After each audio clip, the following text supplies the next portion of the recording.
You're watching the MAC on ESPN. The first full weekend of October brings yet another picture-perfect day to Western New York. The always unpredictable MAC race just getting started. A pivotal one today inside UB Stadium. Two teams really trying to climb their way back up. 1-4 Eastern Michigan, 2-3 Buffalo, serving up a little late day homecoming action. And a pleasant good afternoon. Sean Kinney alongside Michigan All-American Marcus Ray. So great to have you with us. Marcus, a real difficult stretch for these two teams, especially Buffalo, coming off heartbreaking back-to-back last-minute losses. Yet the message from both camps this weekend serves as a turning point because the goals of a MAC title still clearly out in front. You have to win close games and win on the road to win any conference. Obviously, Buffalo's been through those close ones. Eastern's looking for a road win. In this conference, it comes down to quarterback play and defense. Offense certainly has not been the problem for Eastern Michigan. Not only do they have the most prolific passing attack in the MAC, they also have one of the best running backs in Dante McMillan. Dante McMillan is a special kind of guy. When you look at his size and his speed, you see the numbers there, 6.5 yards every time he touches the ball, leads the conference in rushing. He's an inside-out back, and he will punish you, too. He can hit the home run. It's going to be interesting to see how they use Dante today in this offense. He's averaging nearly 7 yards per carry this season. When you look at this Buffalo defense, it's your style. They love creating havoc. 34 tackle for losses this year. That's a MAC high, and it seems like every year it's a linebacker from Buffalo that's taking the nation's headlines. Red Murdoch is that guy this year. Defensive coordinator Joe Bowen has done a fine job coaching this preseason All-American. I have 2 words, really: productive and disruptive. Watch every time he tackles the football, he's trying to punch it out. That's why he has 14 forced fumbles in his career. He's chasing that record of 16. But he will cover. He's downhill. He'll run and hit. Keep an eye on him today. Year 2 for Pete Limbo after he engineered one of the biggest turnarounds in college football a season ago. Just a few moments ago, he turned the pregame talk over to his offensive coordinator, Dave Patnode.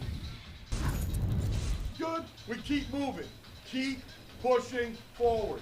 Okay? Charge forward all day. Right? Charge forward. That mindset. You got to play the attacking style of ball today. Okay, with great tempo and great technique. Okay? Everybody hang together. Right? Everybody hang together. Great communication on what we're seeing. Okay? Let's go out and make a statement. All right? Bring it up.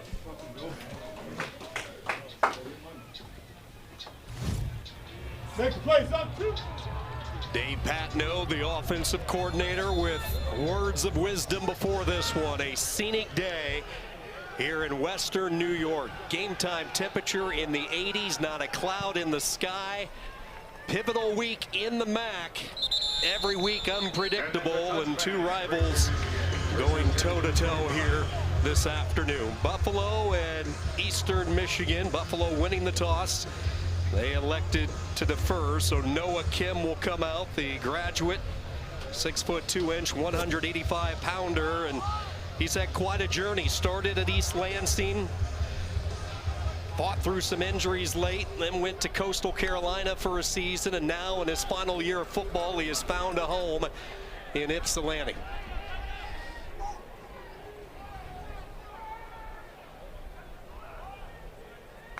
Split backs on first down, and they will run the little end around as they try to get creative with this offense, but nowhere for Benson Prosper to go.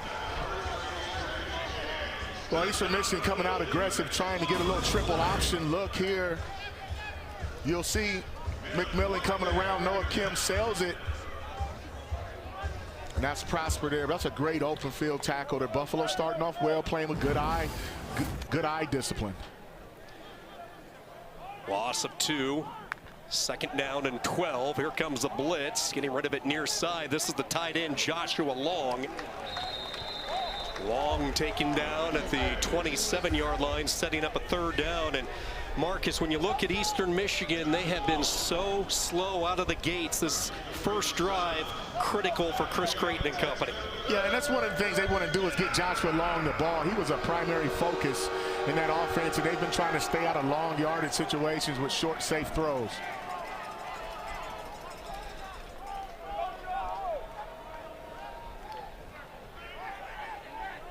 3rd down and 7. Again, they bring the 2 linebackers. Contact downfield. Good coverage as they were looking for the tight end.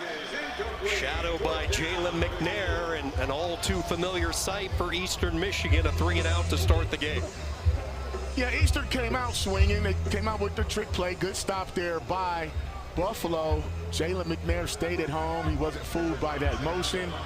And that's now Eastern's defense is going to have to try to get this football back to slow down this high-powered Buffalo offense.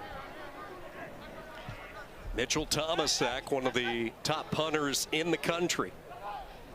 2-time first-team All-MAC. Here they come, and they got a part of it. Takes a nice Eastern bounce, and really a fortuitous road bounce as it goes curling out of bounds along the near side. Looked like Buffalo, who has the knack of getting their hands on punts, might have got a part of this one, and I think it was Henderson who got his hand up. Take a look at 33 right here away from the football. It was a low kick off the foot of Thomasak. I tell you what, when you see these Buffalo Bulls coming at you on that punt team, I don't know if Mitch just shanked it or he got a hand on it, but it was low for sure, and he didn't look all the way confident. Taquan Roberson is back after missing last week. He was injured in the 3rd quarter of the Troy game. Roberson, the 6th-year senior out of Orange, New Jersey, and he will come out throwing on the slant, and it is broken up.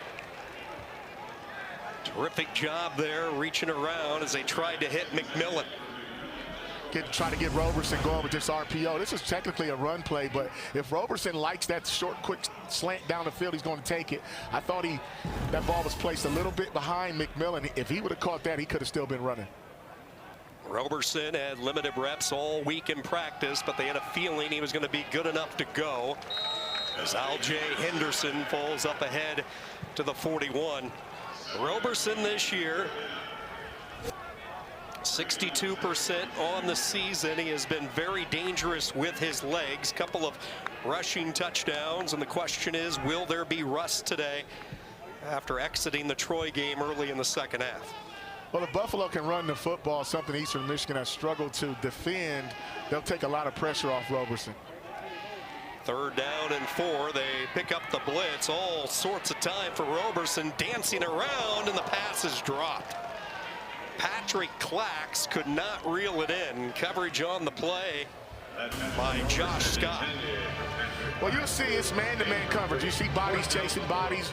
I thought Roberson did a fine job keeping his eyes down the field. I actually liked the ball placement there, and Clax just couldn't hold it in. But look at the protection. Look at the time. He's going through every receiver out possible. And right at the very end, he found that window, and Clax just couldn't hold on. Clax coming off his 5-catch game last week. It was his first receptions for Buffalo on the season. Nice job here by the redshirt freshman Dylan Drennan, and he will pin Eastern Michigan deep. Inside the 5, it's a punt of 56 yards for Drennan. Defense is shining early on a sunny Saturday from Buffalo.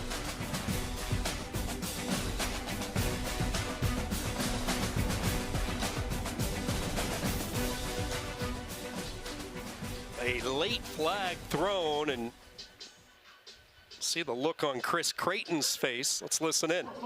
Illegal blindside block. Receiving team number 55. Penalty reinforced. Half misses the goal. First down. Correction. The foul is on number 53. Timeout on the field. That is Messiah Blair, so it gets even closer. They'll be working deeper into the shadows of their own end. Tough starting position for the Eagles on the road.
When you play for Pete Limbo, you know there will be a renewed focus on special teams, and Buffalo has done just that. Not one, not two, but 3 block punts in the last 4 games, including last week, where we both chuckled at Pete Limbo's comments saying he did not count this as a full block. A perfectionist in special teams. Yeah, he wants that ball behind the line of scrimmage. It still turned out to be a plus in the punt average, but I'll tell you what, man, after they almost or did get a piece of that first one, it just can't be any fun trying to punt the football against this unit. It was his punter this time that did the job, pinning Eastern deep and just trying to get any type of breathing room to work is Noah Kim. Quarterback sneak by Noah Kim. If you're Eastern Michigan right now, you just want to get some breathing room. That's why you saw a quarterback sneak. You got 2 downs to try to get 9 yards or so, but you really just want to get some breathing room so that you can have more room to punt if you need to. This is usually a safe place to call number 28's number, a guy who runs north to south, Dante McMillan. Second in the MAC, 110 all-purpose yards per game, and Marcus, he just doesn't run backwards. He's always a plus guy, yard after contact runner. He likes to get north and south. Eastern Michigan actually is more efficient when they spread people out. That creates more run lanes inside the box.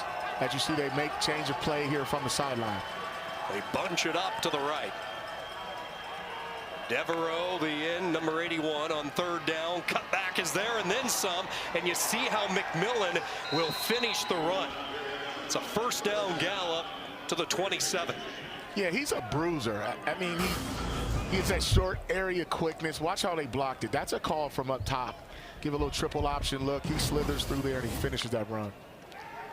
17. Now they go to the air. Quick throw and catch. Short gain up to the 31-yard line. This is Porter Rooks, the North Carolina State transfer. You may see a lot of quick game passes, especially to the short side of the field after a successful run. Something that they do out of their tempo package.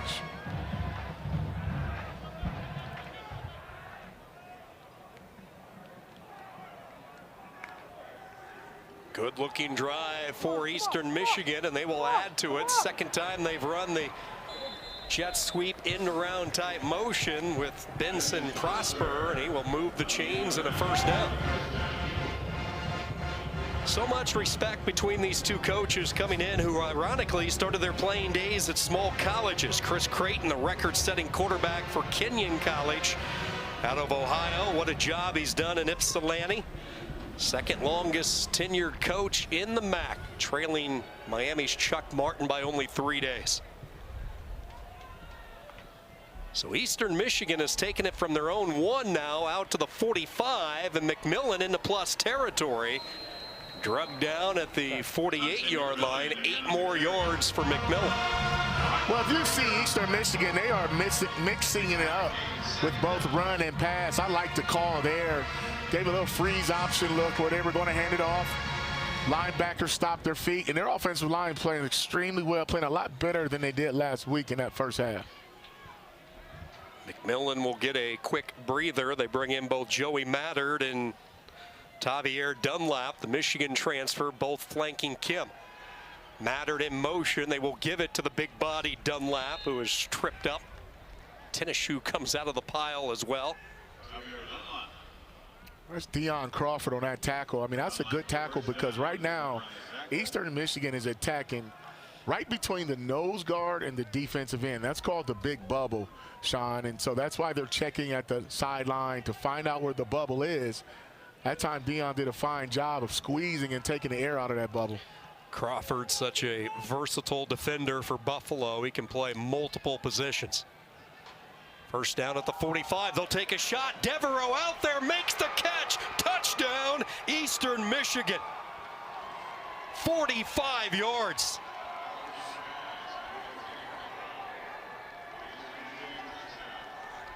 Eastern Michigan needed that for a lot of reasons, Sean. But the way they had that play dialed up, knowing exactly what coverage they were going to get in this area of the field. They said they wanted to be more aggressive on our call here. Had a little bit of pre-snap motion, but when you start getting receivers running those deep post routes without no help from a free safety, bad things happen. Kessinger adds the point after, and Eastern Michigan puts together a 99-yard scoring drive. Nick Devereaux, his first touchdown of the season. Noah Kim, the soft touch. A blend of power from McMillan, the finesse of Kim. The Eagles on the road fire the opening salvo.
Welcome back to UB Stadium. Eastern Michigan up 7-0 after that fantastic 99-yard drive. Noah Kim to Devereaux. Let's take a look here. Devereaux was the slot receiver, and there was this miscommunication. He ran right down the seam, and Eastern Michigan ran a little bit of underneath routes, and the safety lost eyesight of that deep hash area, cover 4, if you will. What a great call by Eastern Michigan and Chris Creighton. This is an Eastern Michigan program that has just been demolished in first quarters of games this year. Coming into this one, they've been outscored 56-19 in the opening quarter, and after a quick 3 and out, they put together an 8-play, 99-yard drive. And Buffalo trailing by 7 early as they get ready for their second offensive series. Well, you have to compliment Ben Needham's defense, the defensive coordinator for Eastern Michigan, by creating a 3 and out as well to get the ball back for that offense. That's one of the reasons Eastern has been outscored so much. They can't get off the field in the first quarter, so they don't even have a lot of opportunities, and you saw it there. They were able to go the length of the field on their second drive.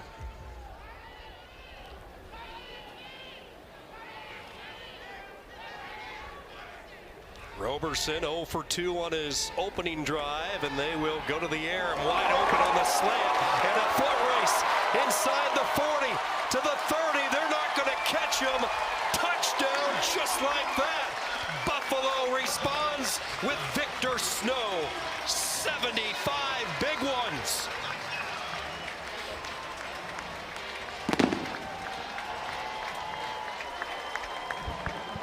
Right back.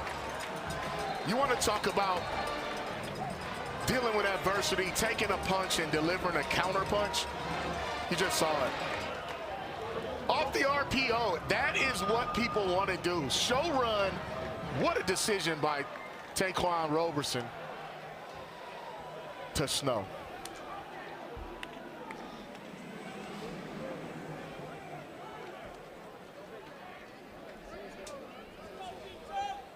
You have a seatbelt, partner? I sure do. Buckle up. Change my screen back to the... A wild start to this one. Point after up and through for Jack House. Taquan Roberson, 75 yards. His new favorite target this year, Victor Snow. Transfer found his way back home to the state of New York. His 4th touchdown catch of the year. We're tied at 7.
Plenty of offense early inside UB Stadium. Eastern Michigan goes 99 yards over 8 plays. Buffalo, a 1-play, 75-yard lightning bolt to Victor Snow, his 3rd year back in his home state. Really came on late last year, and he has picked up where he left off a season ago. New quarterback, but the same result, and that's Snow putting up all MAC type numbers. I tell you what, man, I really think we're in for a good one. And don't look at these two teams' record. What you do is you watch the tape and see how they've gotten better. Eastern showed a lot of progress on that last drive versus what they've shown in the first quarter. And even last week, Buffalo, they were up 17-0 against Troy 2 weeks ago. They can strike and score from anywhere. So right now it's a chess match. Both teams filling each other out. We'll find out what adjustments both defenses make. Noah Kim has started this game 3 for 4, 55 yards, a long touchdown to Devereaux, trying to set up McMillan on the near side, and that is sniffed out beautifully. Savion Brown, that time shadowing the running back. It was Dunlap in this case out of the backfield. Hey, that was a fine job there. Well, see, what Eastern Michigan likes to do is try to find matchups with running backs on linebackers. Joe Bowen, the defensive coordinator, obviously he's a linebacker extraordinaire specialist. So but Buffalo has the linebackers and guys that can stand up in space and cover people. Savion Brown coming off his best game of the season last week against UConn. Design draw all the way by Kim, and he will pick up good yardage, stumbling his way. Cut down at the 29. That's a run of 8. Yeah, see what that's called, Sean? That's a package play. On the outside, you had a pass play. If Kim doesn't like it, then that's when it becomes a quarterback draw. So it's 2 plays in one. Quick pass to one side and a quarterback run play with the other. Picked up a nice block from his running back Dunlap as he took out Mitchell Gonzer.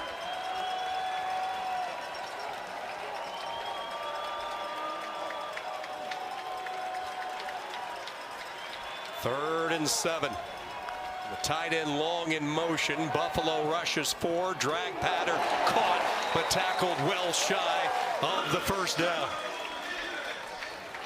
Kobe Stewart putting some pressure on. Jalen McNair had the tackle. This is called a mesh route, so you're going to see Noah Kim look downfield. He didn't like anything.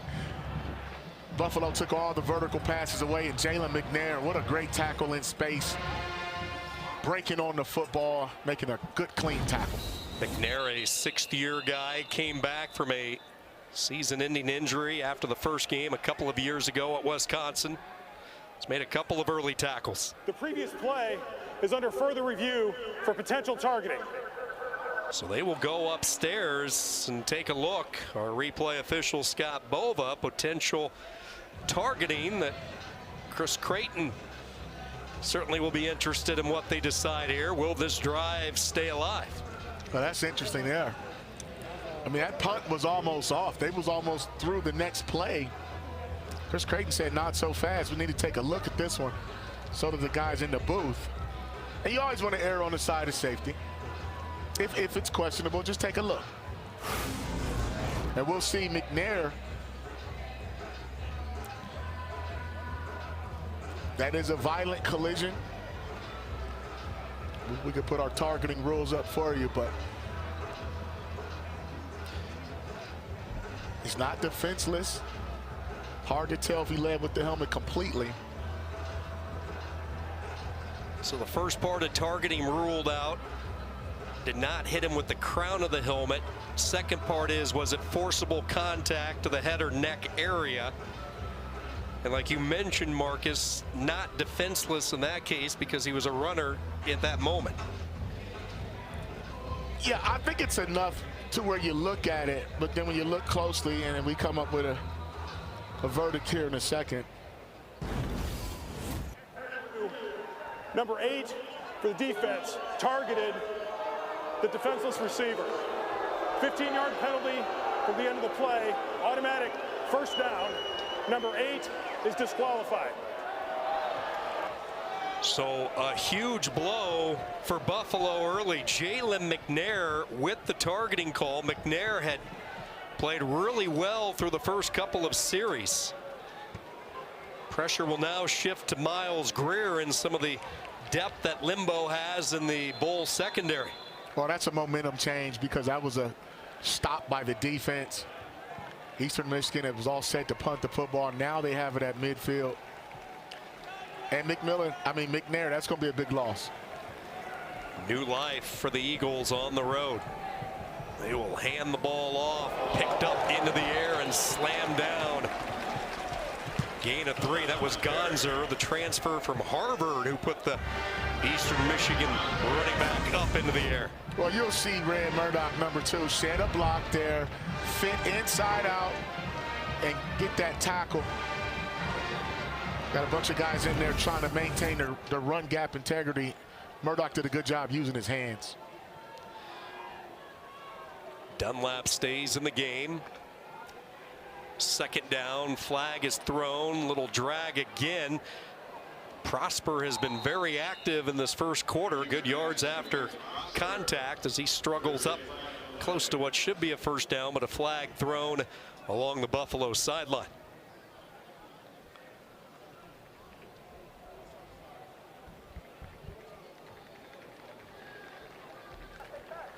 Offside, defense, number 18. Penalties declined, result of the play is a first down. Deion Crawford lining up in the neutral zone, but Eastern Michigan will decline the penalty. They'll take the result of the throw and catch, and the Eagles again aided by the targeting call into plus territory for the second time. Yeah, Crawford's the guy that you mentioned earlier. He lines up different places, outside, inside, in between the tackles. He's that athletic. That time he was offside. They bring a blitz off the edge. Kim just did get rid of it. Room to run up ahead for Dunlap, and he plows his way for 13 yards and a first down to the 30. Yeah, Tavier is pretty good. Transfer from Michigan. He's a captain. He waited his time. It's almost like Eastern Michigan was expecting that blitz there, Sean.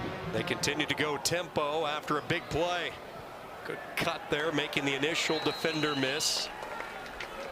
So a steady dose of Tavier Dunlap after we saw Dante McMillan have success getting them breathing room on the last drive. McMillan 3 carries, 31 yards, but it's been all Dunlap here, and now they bring in Joey Mattard. So you almost wonder if something is up with Dante McMillan right now. Well, the thing is, Eastern Michigan likes to rotate backs to keep them fresh for late. Mattard is a guy who could catch and run.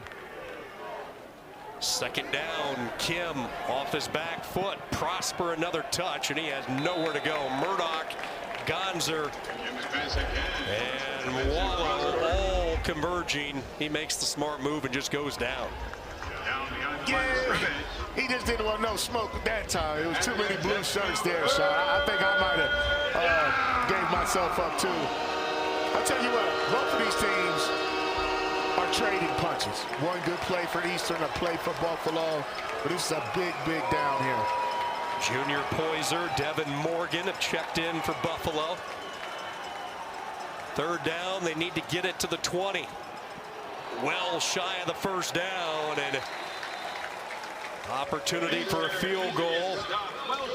Just nowhere to go on the drag route. They were waiting for it that time. Let's see if Eastern is going to send out the field goal unit.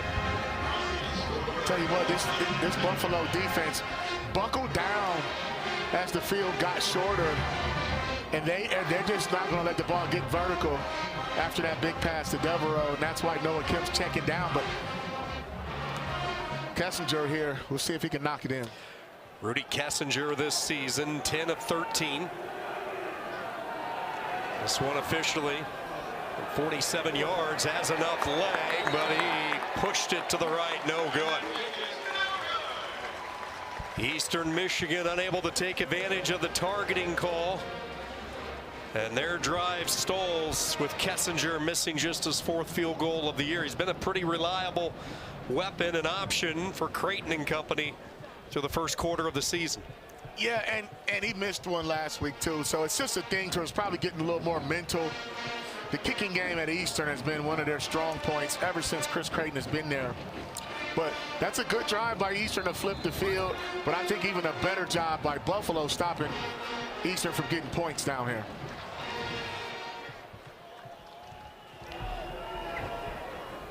So Roberson and the Bulls start this drive at their 30, and squeaking through a little bit of a hole that time was Al-Jay Henderson.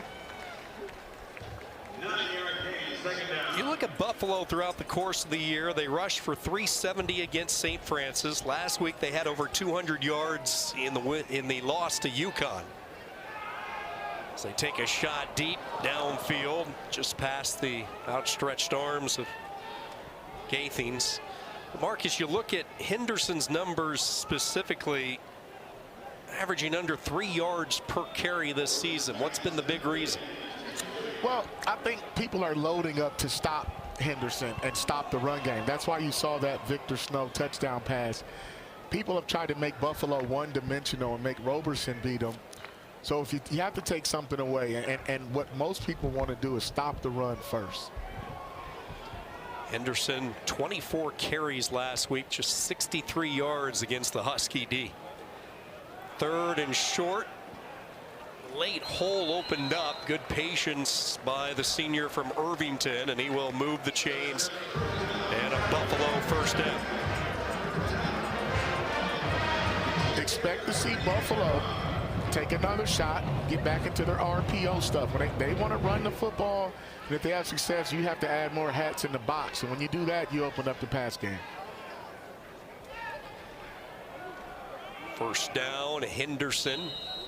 Keep in mind, this is an offensive line without Jake Tim today. The key center out with an injury. They're hoping to get him back after the bye. So James Carrington moves into the starting center role. We saw Carrington come in the game late last week.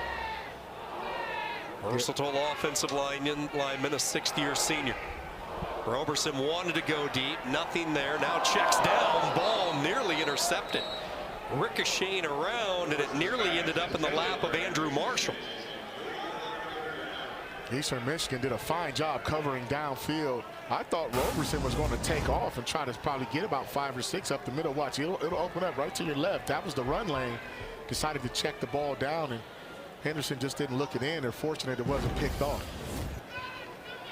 Roberson, like his predecessor, C.J. Akbana last year, both those guys can run. Dangerous with their feet. 3rd down and 7. They run a stunt. They get to Roberson, and a wobbler falls incomplete.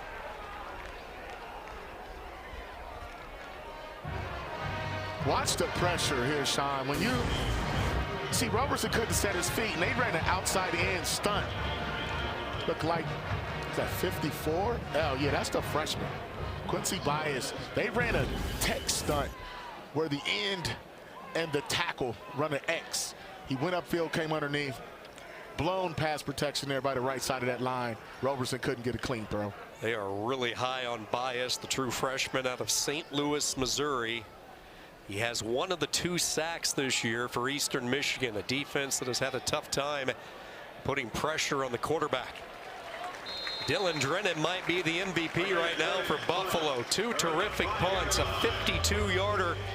And for the 2nd time in this opening quarter, he pins Eastern Michigan deep in their own end. Yeah, that's a fine job there. I mean, they're flipping the field, but if Eastern can move the football, it all really goes for naught. And I'll tell you what, special teams is at a premium here, especially when you play for Pete Limbo. Both of these teams prolific offensively so far. You take a look at the top offenses in the MAC, Toledo and Ohio, the usual suspects, Buffalo and Eastern Michigan, both scoring at 24 points per game.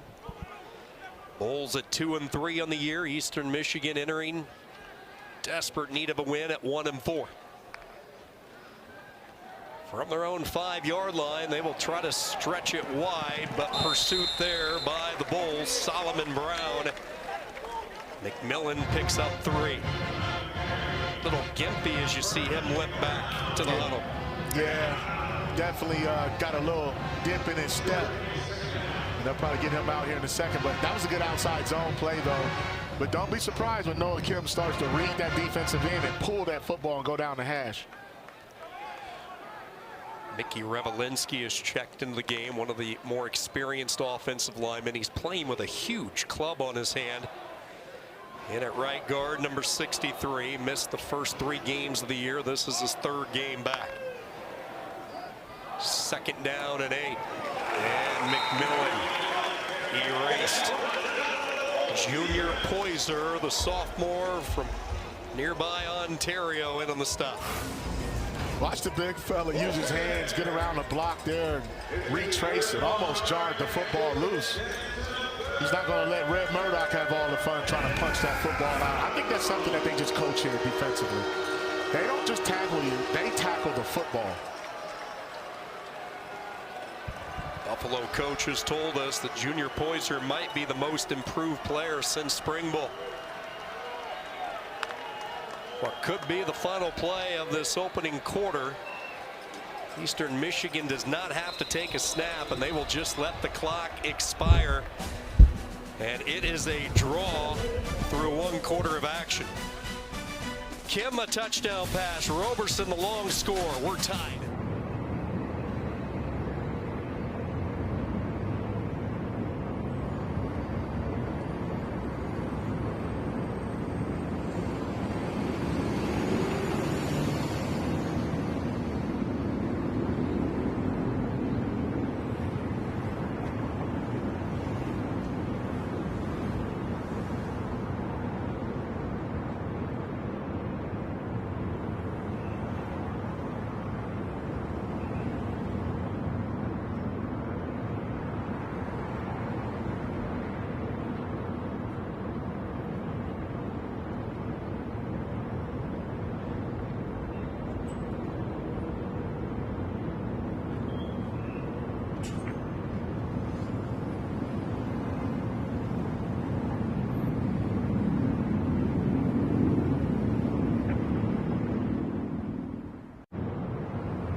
Tied at 7 through the first quarter. Just a few moments ago, we caught up with Pete Limbo. Coach, a wild one. You see Eastern Michigan go 99 yards, but you have to love your offense and the counter with Roberson to Snow.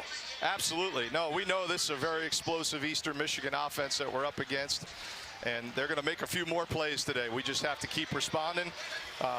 We've had good field position, so hopefully we can take advantage of that right now.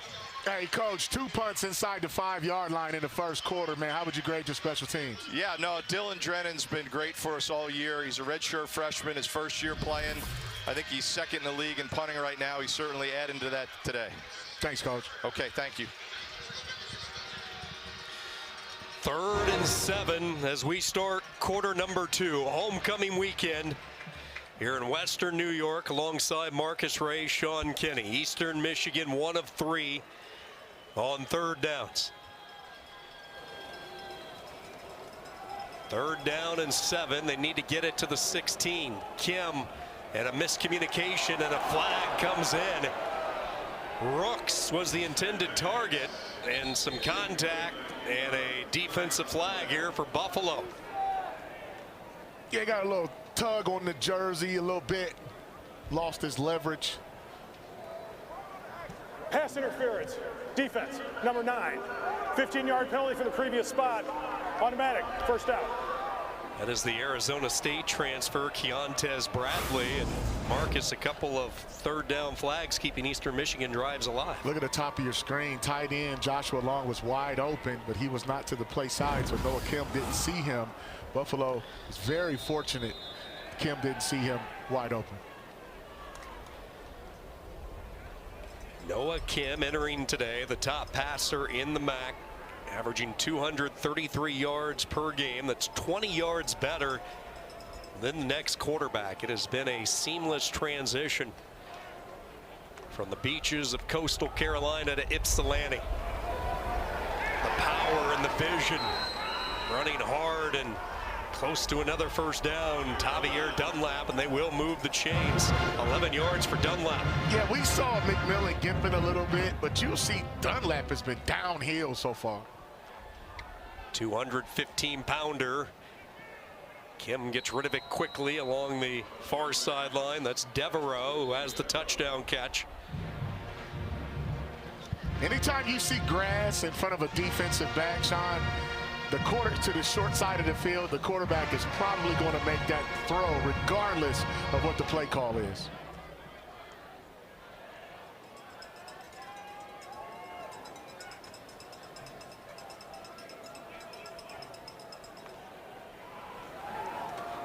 Kim, a play fake with time, throws high. He was looking for Rooks again. Bradley with the coverage, setting up another 3rd down. That was a nice job of Buffalo disguising their coverage, holding their water as long as possible, making it look like zone. Switched to man coverage, and that time Kim had to hold the ball a little longer than he wanted to. Chris Creighton sends out his 3rd down personnel. Devereaux and Prosper, 2 receivers to the right. Prosper comes in motion.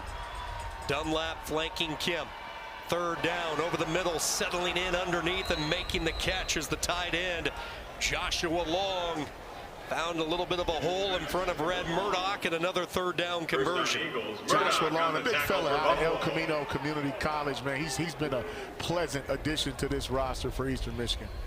He was a Chris Chestnut find, the tight end coach for Eastern, and Chris Creighton talked about normally they go into recruits as a team, but this was a guy that Chestnut had saw some film on, and he convinced offensive coordinator Mike Piakowski and Coach Creighton that, hey, we need to pay attention to this guy at the junior college level. So far, so good. I think in situations like this, when the offense looks to the sideline, I think the defense should shift their front, because that's what they're looking for, that run lane. That's why they added another blocker. 2nd down. Oh, look at the move by Dunlap, piercing his way and then keeping the legs churning, and he will his way to a 1st down.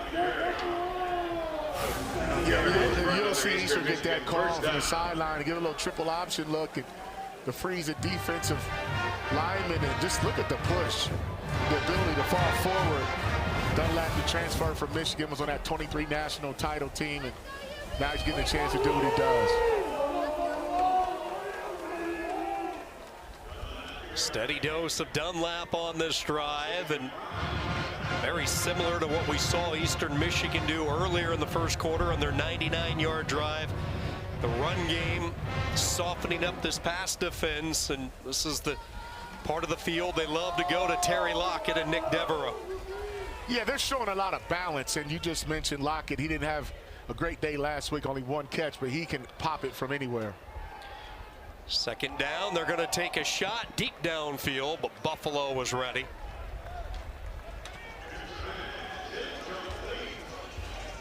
They were looking for Lockett. Third down has been the magic down for Kim in this offense. Taking a look at Kim, man, he's one of those guys, man, spent time at Michigan State, Coastal Carolina, but I like how he understands the offense and what Chris Creighton and Mike Piatkowski want to happen. He hasn't turned the ball over that much, only 3 interceptions, but he really understands how to execute this offense.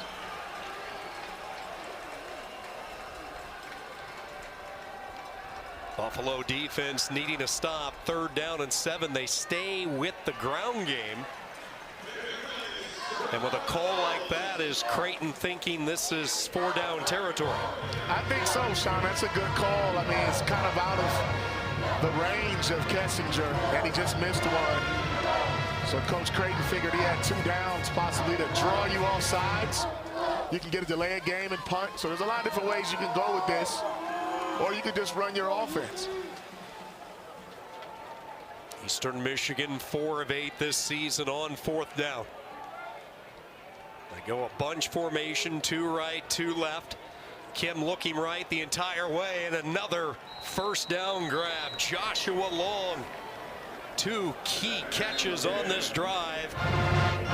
Clock continuing to move as we hit 11 minutes. Yeah, they just ran a little inside 5-yard out there. You'll see it's a tough cover because it's a safety coming down Greer from about 8 yards off. And all you needed was 4 yards, and Long's a big target at 6'5", 245. Third catch of this opening half for Long. Now 18 catches this season. Both these teams with relatively new tight end rooms. And into the second wave, this offensive line opening up holes, and the running back duo of McMillan and Dunlap making sure they find the holes. And one of the things Eastern's doing, the reason you're seeing so many motions and shifts, it changes the strength of the defense, which changes the run support. Very good job so far being creative. Second down, Kim with some soft touch, trying to hit that back shoulder. Broken up on the play by Miles Greer, who's in there for the Jalen McNair, who was hit with targeting earlier in the game. Yeah, but once they start to get in that red zone area, the high red zone, that ball just wasn't high enough, because at 6'5", he become a basketball player. But that's good defense there, keeping his eyes on the ball in flight by Miles Greer.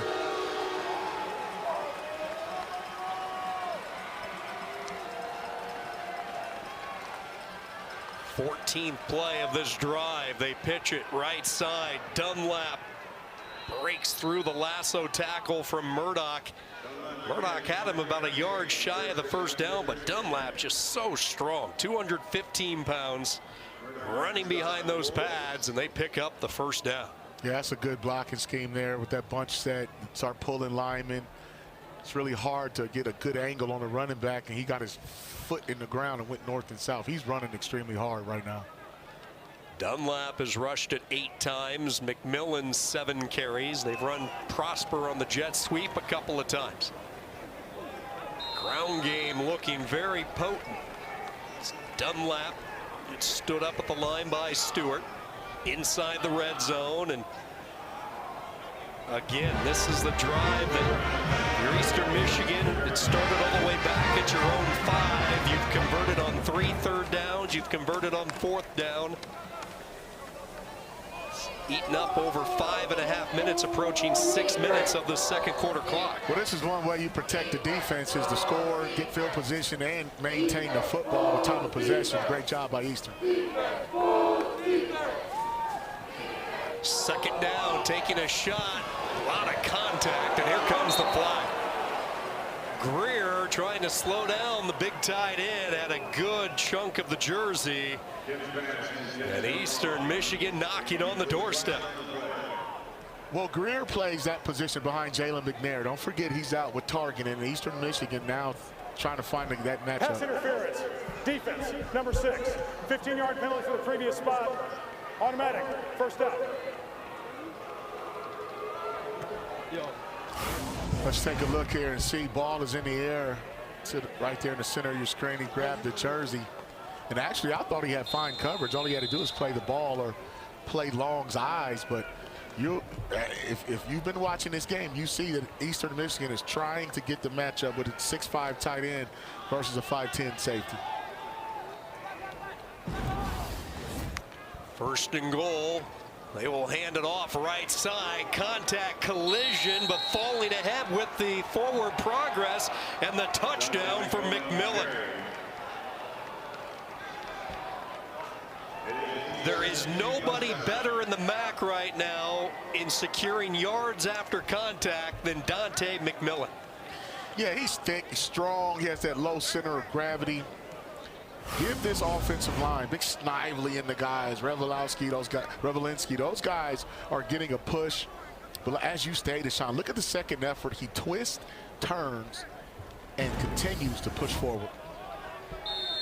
McMillan 15th in the country with 294 yards after contact. He has forced 27 missed tackles this year. Chris Creighton, the 1-2 punch of Dunlap and McMillan. Pound that cast, all Eagles.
Dante McMillan's 3-yard touchdown plunge has put Eastern Michigan out in front of Buffalo 14-7. 13th meeting between these two schools, 4th straight year that they have hooked up. Buffalo won last year 37-20, a wild finish. Sean Dolak had the interception that sealed it. Keep in mind, Limbo has had Creighton's numbers 4-1 all time, but 3 of those 4 wins coming when he was guiding Ball State and really resurrecting their program. Yeah, it's interesting to see the familiarity between coaches as they rotate through schools and even coming from other places that they coached against each other before.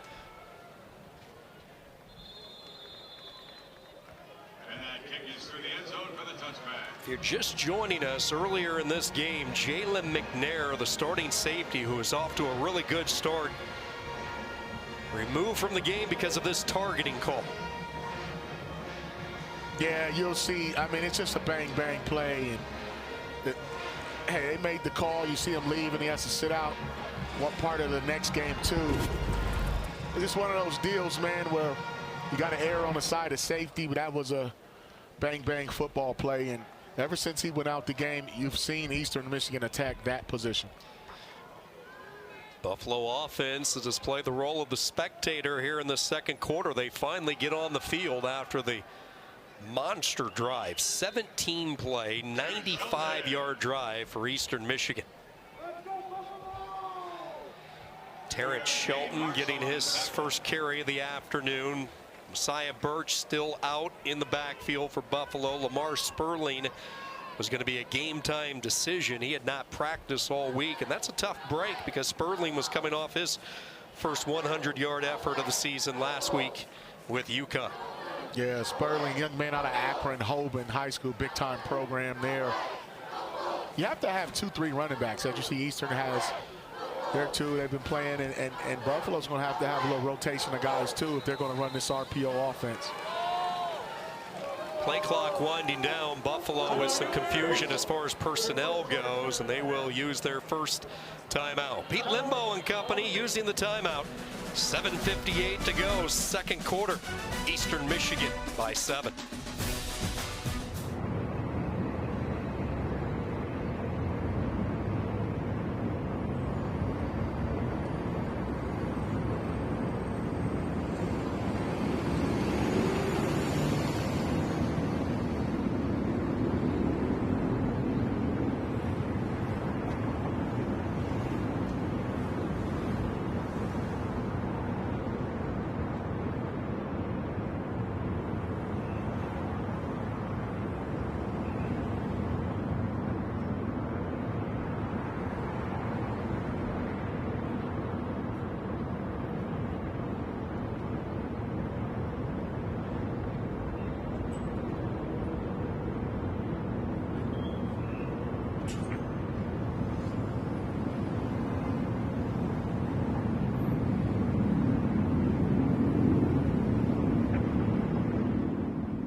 Another busy Saturday across the MAC. How about Ball State? They secure the win against Ohio, 20-14. Western Michigan, UMass in a defensive battle.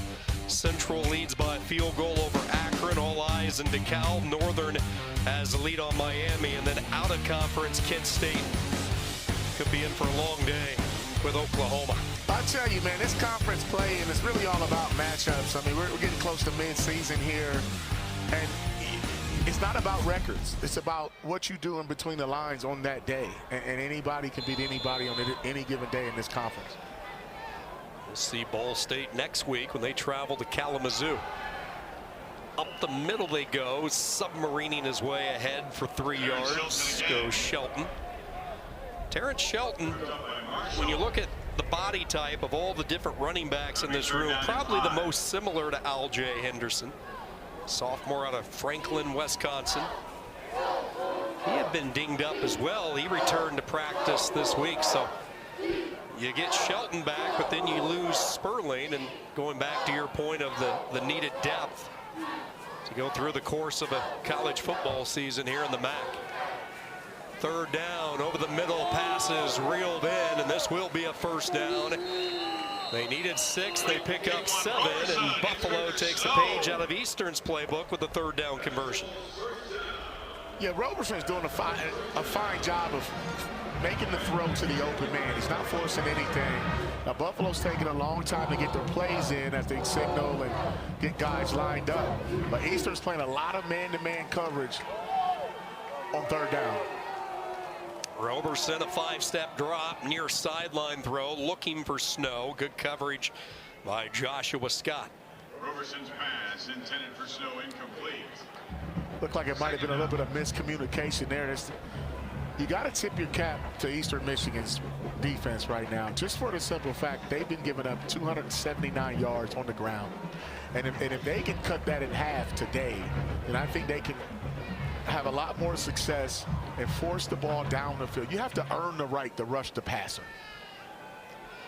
Safety blitz on second down. Roberson had the right play called. Little screen action to Shelton, but the throw a bit offline. Boy, Shelton makes that catch. He might still be running. Yeah, he might, because it was a little bit of cat and mouse. You see Limbo looking, and they called that safety blitz. Roberson did a fine job of selling that, hey, you can sack me. Watch the offensive line. Anytime you get linemen letting linemen go, you're not that good, buddy. It's a screen. And I'll tell you, that was a good call, just a missed opportunity. Tight man on the edge on this third down play. Roberson sees it, looking deep. McMillan out there. Contact. And here comes the flag from the side judge. Roberson's pass intended for McMillan. Looking for the redshirt junior, the homegrown product, Nick McMillan. Too much hand contact there from... Pass interference, defense, number 29. 15-yard penalty for the previous spot. Automatic, first down. The young true freshman, Damiel Rogers. I tell you what, anytime you see a freshman out there, just make him earn his scholarship and see. He actually was in phase, meaning hip to hip, stride for stride. Ball was underthrown. That was a ball he could have turned and almost intercepted, but McMillan did a good job of veteran move of drawing contact. Roberson on a design run, makes a move to the outside, picks up a downfield block. There is a flag down at the 40-yard line, and that's actually Jason Wright. Speaking of freshmen, Marcus, Wright, the freshman out of Chesterfield, Virginia. And that's what they like to do with him. I mean, he's athletic, he gets in there. Offense, number 3. 10-yard penalty from the spot of the foul. First down. Well, that's going to be on McMillan, and that's unfortunate because the few plays that you do get in this package, right to the left of your screen, a little bit of jersey tugging there. And that was well after the first down too, right to the right of your screen. And that's how the ball got outside the defense right there. Joshua Scott, number 1. They are really high on Jason Wright. The future for Buffalo in good hands with number 7. The freshman, as we talked about, Lloyd C. Bird High School. Committed to UB over the summer after a standout high school career in Virginia. Started playing football at the age of 4. Flag football. He became a hot prospect following his senior year of high school. Talked to everybody around this program, and they have nothing but accolades to speak about this young freshman. 50-50 ball with McMillan, trying to make an adjustment back. And this time it's the veteran Scott who will be tagged with the flag. Flags on the play. When you get a lot of man-to-man, the deep ball can be your friend, whether you catch it or not, if you can draw a penalty. Automatic, first down. And I'll tell you this too, Sean. I think they need some quarterback run, and they don't want to really use Taquan Robinson to do that. When you bring in Wright, he shows you he can throw the deep ball too. It's actually pretty good coverage. He might not even stay in bounds if he maintained possession. But Eastern Michigan's defensive backs has to find the ball. A couple of pass interference calls, and right on cue, Marcus, they will keep it with the legs of Jason Wright. His story is really an untraditional high school experience. He played for 4 different schools. learned how to adapt, which helped him grow as a player. Started at Benedictine College Prep. He finished at Lloyd Byrd High School. And I think, I mean, with the world of transfer portal, you never know. But if this young man stays and plays, and it's a pretty good system for him. He just showed you his arm with the deep ball, now his legs. Second down, and he keeps his balance, stumbles his way ahead up to the 25-yard line. Bryce Llewellyn able to grab a shoestring, 7 yards for Wright. Llewellyn is a pretty short tackler. He's a heat-seeking missile, but when you add the quarterback run element, especially versus a team playing man-to-man, now the free safeties have to get involved. It opens up your perimeter passing, but when you have Robinson in there, Eastern Michigan is not going to expect as much quarterback run, and they can play more zone. Roberson playing the role of the spectator, watching the young freshman work his magic and add a little bit of a different dimension to this offense. Stood up that time, though, nowhere to go. Jason Marshall, one of the first players in, along with a hard-hitting safety slash linebacker, Barry Manning. Yeah, Barry Manning, man, he's been a very productive guy. At least he was in September, and I'll tell you, he will run and hit. You used the word versatile. Played a little nickelback before. With a 6'1", 207, he really can fit, cover, and blitz.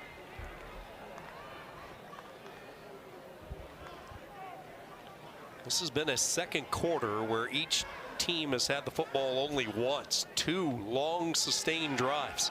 Pressure off the edge, and Eastern Michigan's Carter Evans finally able to catch up with the elusive Jason Wright. That'll be a loss of 2 back to the 27. Jason Wright again. Little chess match going on here. Eastern Michigan, their last 2 football games, they were playing with 5 defensive linemen at times so they could try to stop the run. They changed their scheme.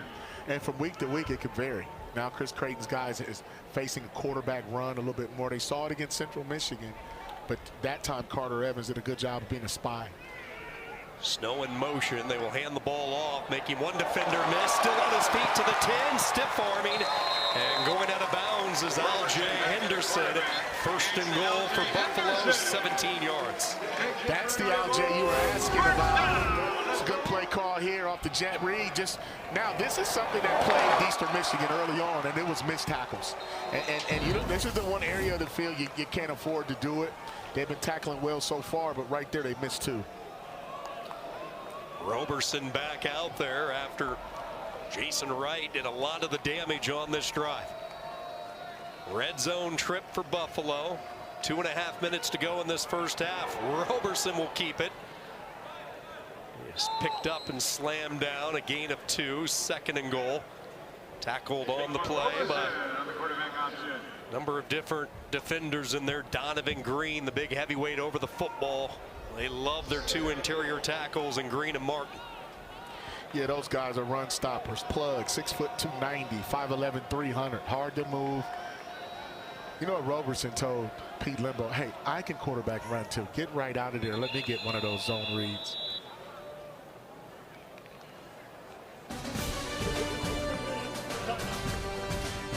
Buffalo and Eastern Michigan. We hit the 2-minute timeout. Bulls on the march.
Here's what's coming up at halftime. Buffalo Sabres head coach Lindy Ruff paid a visit to UB this summer. You'll see what happens when the world of hockey meets the world of softball.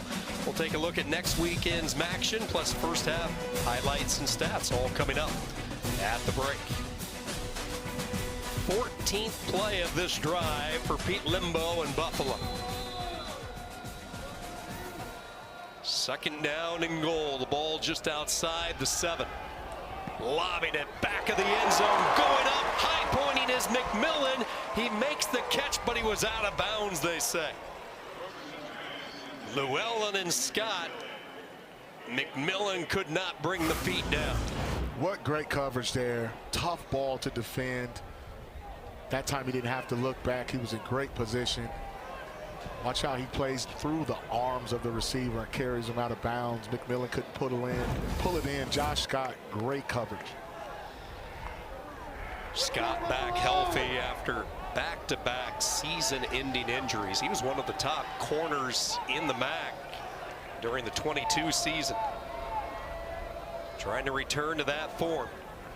Third down and goal. Roberson zips it. Touchdown. Patrick Clax.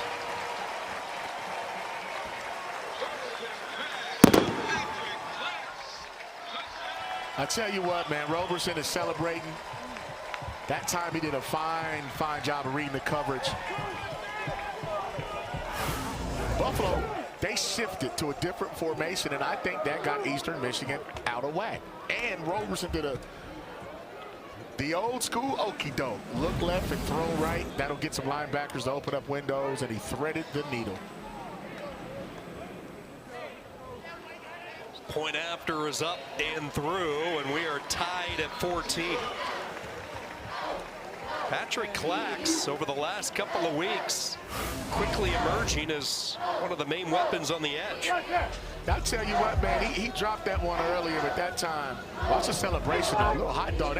Sean, that's how you used to party in college, man. I know that's how the little moves. No, but right there, you see all the traffic, the high-low in the middle. They were able to get Barry Manning to jump that little crossing route. Watch Roberson. It's a party in Buffalo right now, man. We got a good ball game. Young man coming back from injury. Sat out for a few series, though, to let young Wright come in and keep Eastern off balance. Comes back, throws a strike. Roberson with 3 completions, but 2 of those completions went for touchdowns. Patrick Clax, who had his first 5 catches of the season last week, he has his first grab today, and it ties this game up at 14. Minute 51 to go in this first half. Deep kick, and this one will sail over the head of Joey Mattern, and an Eastern Michigan offense that has been very efficient. Take a look at what they have done in the first half. They put together an 8-play, 99-yard drive. Ended up with a touchdown pass to Devereaux, and then the monster 19-play, 94-yard drive, ate up over 7 minutes off the game clock. That ended with a short touchdown run by McMillan. Yeah, that man right there has to be proud of his team because they've struggled. They gave up a ton of explosives. They've been able to score on people, though, but to go 2 90-plus yard drives in one half, do it in one game, one time at all, period, got to be proud of that. It's been a balanced attack today on first down with all 3 timeouts, wasting no time. Taking a shot, looking for Devereaux.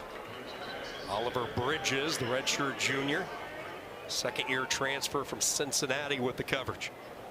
Well, Noah Kim didn't like what he saw to his left. Buffalo was expecting that ball to come out quick. Devereaux changed his route from a hitch to a go ball, and the timing was off. Kim has spread the ball around in this first half, 12 of 17. He is connected with 5 different receivers. The big tight end you see lumbering in motion, 87, Josh Long, has been his favorite target. Getting rid of it quickly out of the backfield, and the catch is made.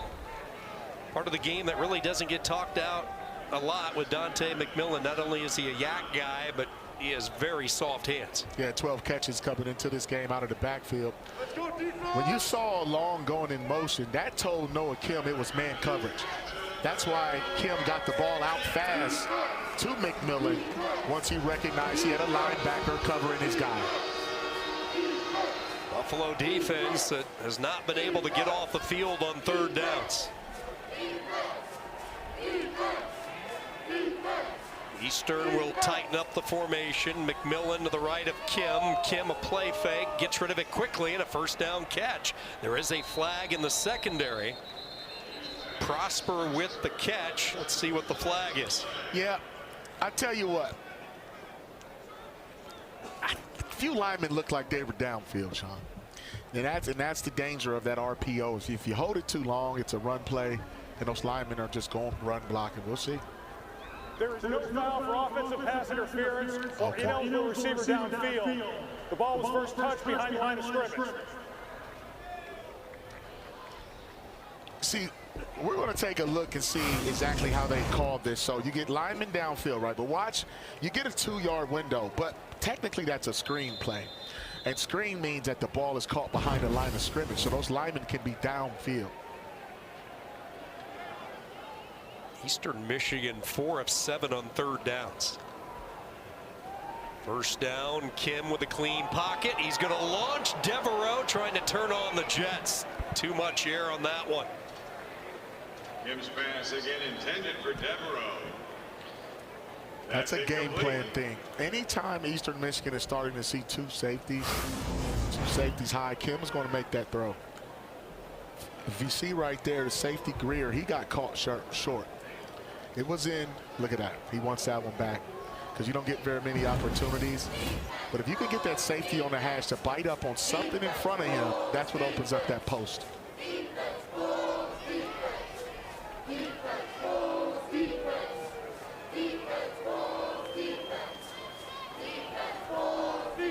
Squeezing through a little bit of a crevice, falling forward to the 42 goes McMillan. I think at this point, if you're Eastern Michigan, now you got to start thinking clock management. 3 timeouts. Might need another 30 yards or so before you can probably get an honest field goal.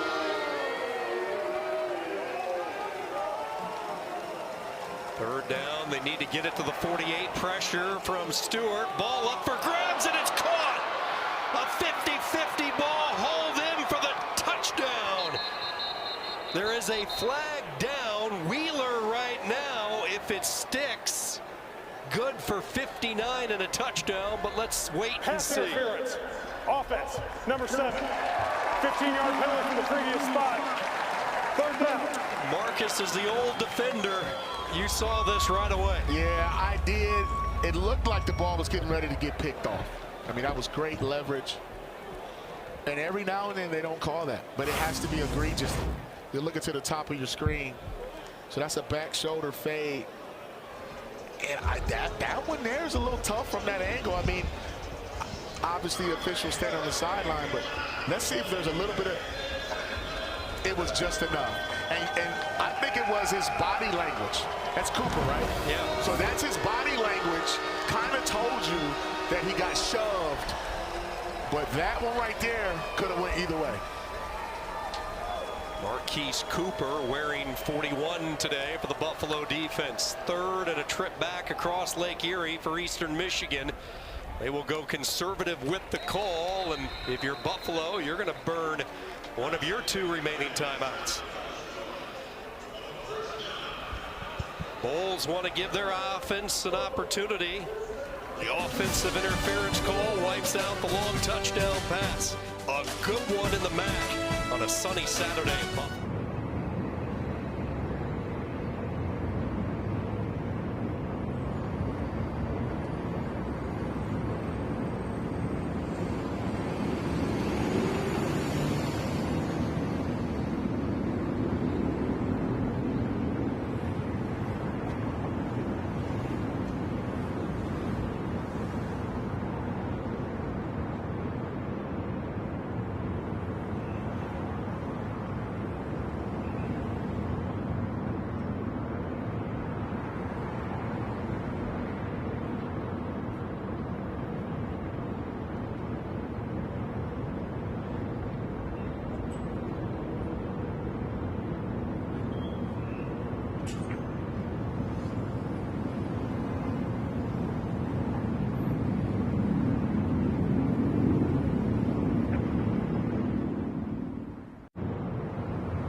I know my guy Marcus Ray, he's like me, and you're seeing the Anchor Bar in downtown Buffalo. This is the place that has brought so much joy to us because this was the godfather of them all when it comes to buffalo wings. Oh, it doesn't get any better than that, man. I may have to stop there after the game, man. The original wing was crafted inside those magical walls. Downtown Buffalo.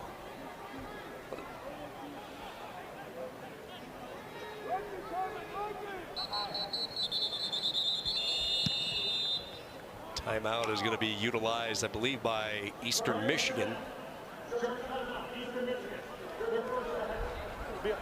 Speaking of the wings, you notice our producer did not bring back any leftovers from last night. Take a look. Man. I'm disappointed in the number right there. Yeah, I mean, that's an appetizer for me. It looks saucy, though, but it's just not enough, man. You got to get the 20-piece, man, and share with everybody. The blue cheese, the celery, nothing beats it. College football Saturdays, some action. The historical Anchor Bar. Hey, I know we're talking about some wings, but Chris Creighton wanted to make sure Buffalo's punt block team didn't eat right there some Eagle wings. So he wanted to call timeout and talk about it one more time to make sure that they got that look under control.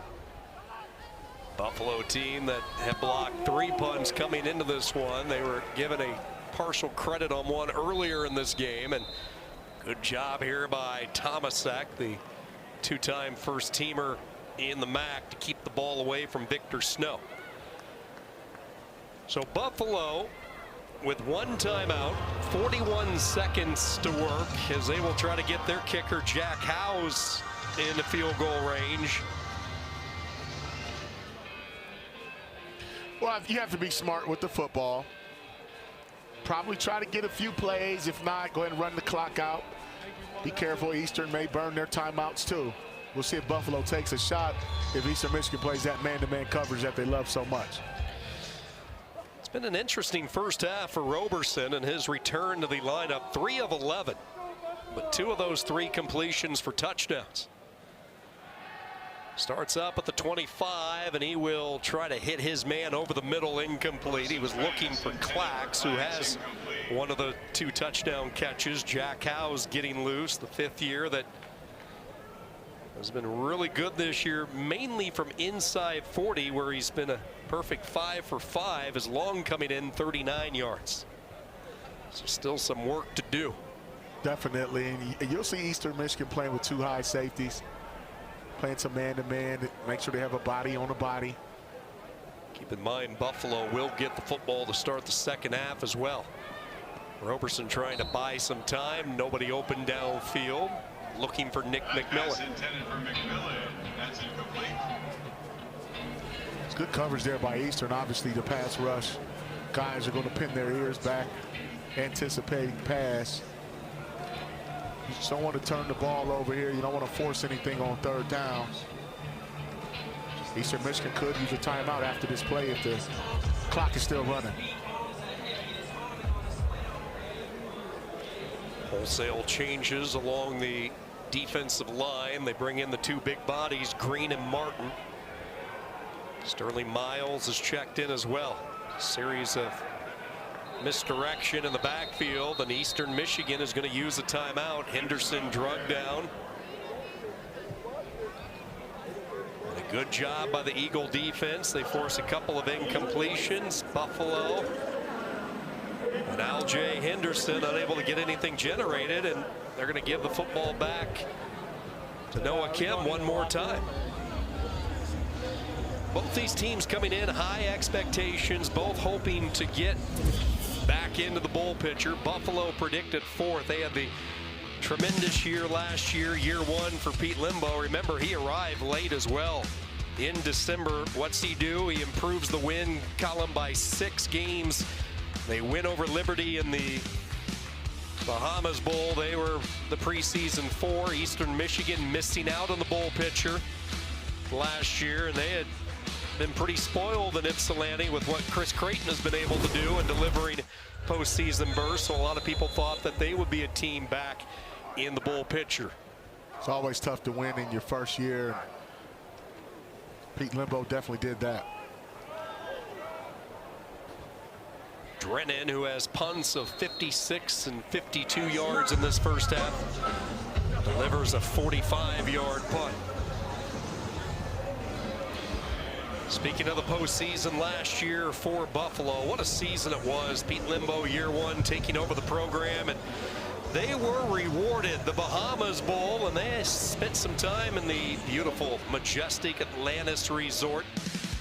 Had some good time in the water, met some new friends, and then they kept the fun going on the gridiron. They were 7 minutes away from shutting out Liberty.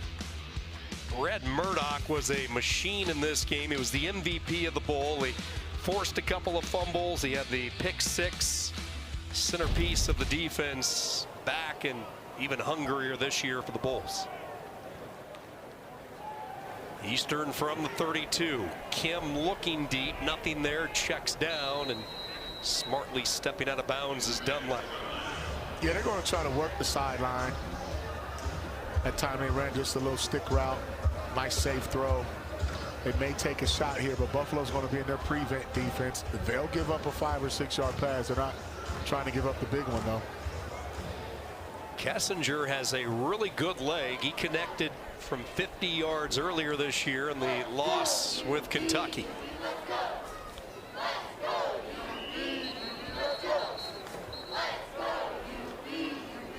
Somebody flinching up front.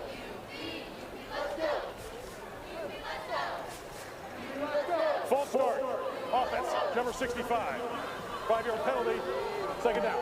This offensive line has really played well. Nicholas Gallegos, the junior center. You'll see him just a little quick hitch. As slight as, hey, I'm telling you, they will see it every time if it's just a half inch.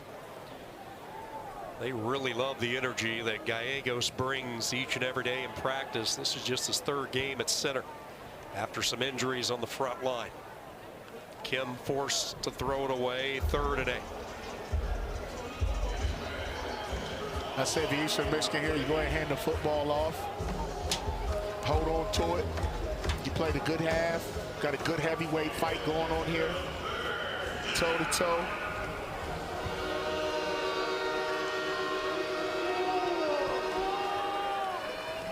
It's been a balanced offensive attack for Chris Creighton.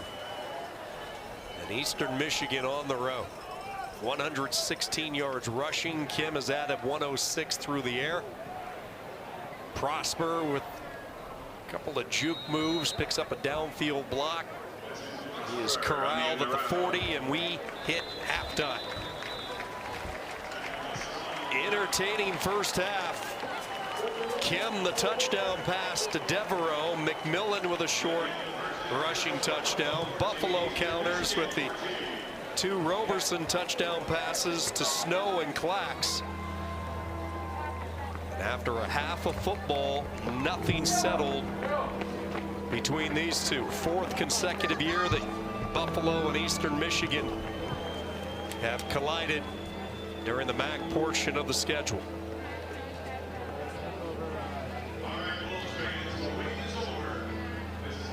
Eastern Michigan entering today 1-4. The only victory was non-conference, a homecoming win for Louisiana.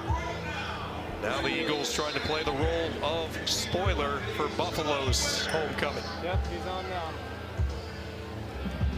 You guys there? Tied at 14. Chris Creighton joins us. Coach, first off, one of the priorities this week, a quick start. Analyze your first quarter today. Yeah, no, proud of the D. Got the 3 and out. You know, offensively, we ourselves went 3 and out, but definitely responded with that second series going down. We got to keep taking care of the ball. We got to take the ball away. It's so critical here in the second half. Coach Marcus Ray, what would you speak to those 2 90-plus yard drives? What does that do for your offense's confidence? Yeah, no, it was great. You know, after going 3 and out to go 99 yards, we're capable. We just got to do it. Thanks, Coach. All right, thanks, guys. Tied at 14, a good one here in Buffalo. McMillan, the short touchdown run for Eastern Michigan. Roberson has a couple of touchdown passes for the Bulls. 14 apiece as we hit the break.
Certainly might not feel like hockey weather, but KeyBank Center will be rocking next week, the start of the NHL season coming up, and a lot of excitement building around the season to come. Halftime here from UB, the Bulls in Eastern Michigan.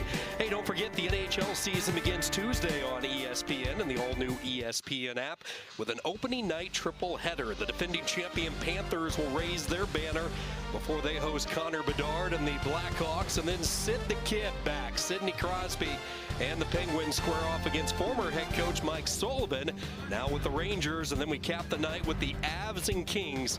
Coverage begins with the point at 4 Eastern.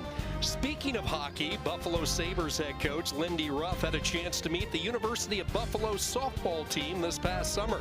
He gave some leadership advice and had some fun on the diamond as well.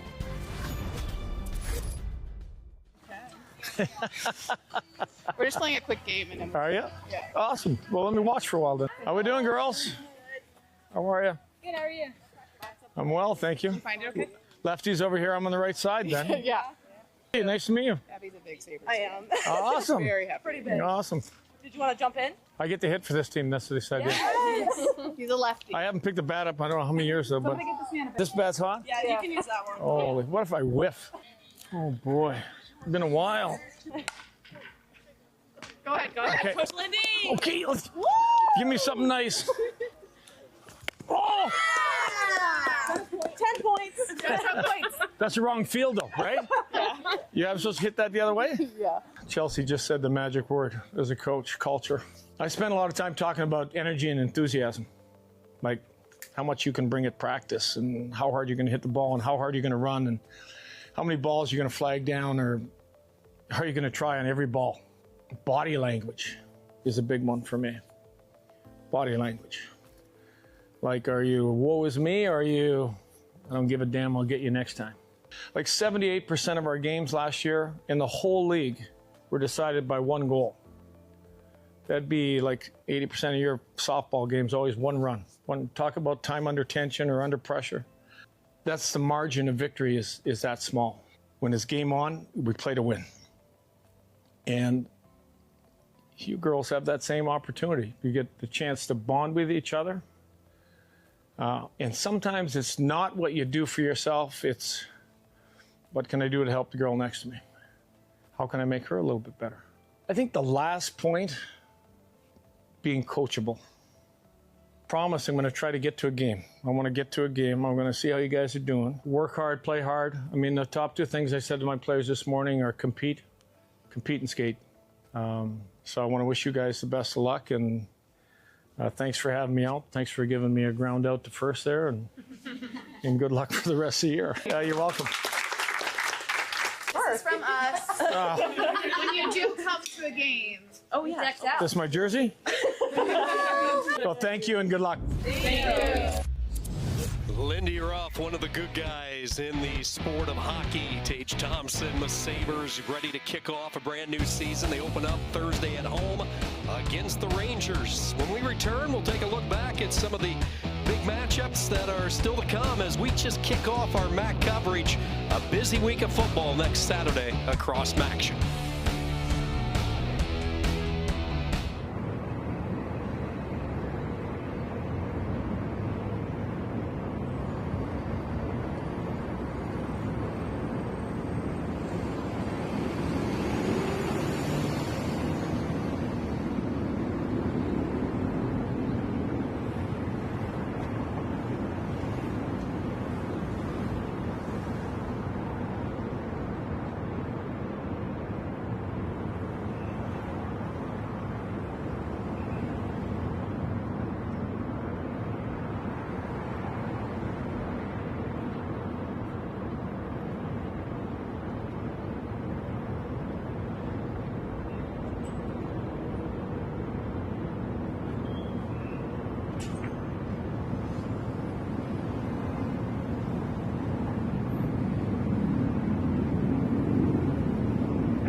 Halftime here at Buffalo. The action continues next Saturday, a full slate of games. And Marcus, the big one, Toledo and Bowling Green, 12 noon Eastern on ESPNU. Well, that's a rivalry game. The Battle of I-75, Jason Kendall versus Eddie George. I've called both of their games so far. It's going to be an interesting matchup.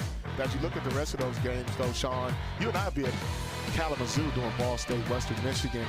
Eastern Michigan's going to have a tough one at home, but something about those rivalry games, you just have to win them 20 minutes apart. That's going to be the one I'm going to keep my eye on. Win and advance in the MAC each week. Every weekend brings more drama. Halftime, we'll take a look at some of the stats and highlights as our coverage rolls on.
At halftime, Eastern Michigan and Buffalo. The Eagles nearly with a 2-1 edge in time of possession. The 1-2 punch of Dunlap and McMillan getting the job done on the ground.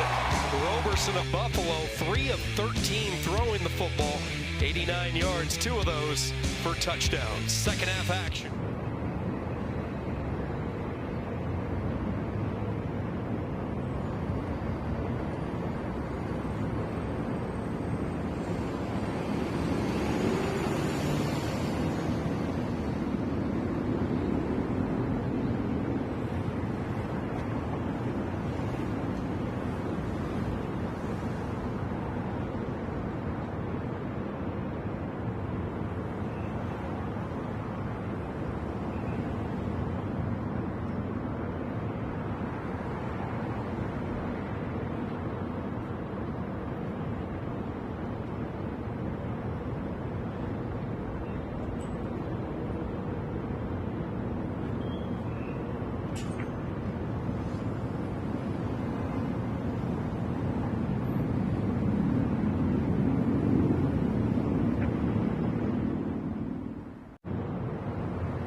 ESPN. We have stretched as far east as the map goes. Beautiful Niagara Falls, a short 20-25 miles away from where we're situated, the majestic scenery along the United States-Canadian border.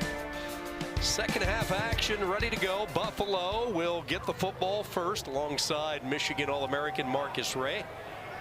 Sean Kinney, so wonderful to have you with us. Homecoming weekend here inside UB Stadium as Terrence Shelton returns it out past the 25. Eastern Michigan uncorked a 99 and 95-yard drive in the first half. The bomb here to Devereaux to get the party started. Yeah, Noah Kim finding his man downfield.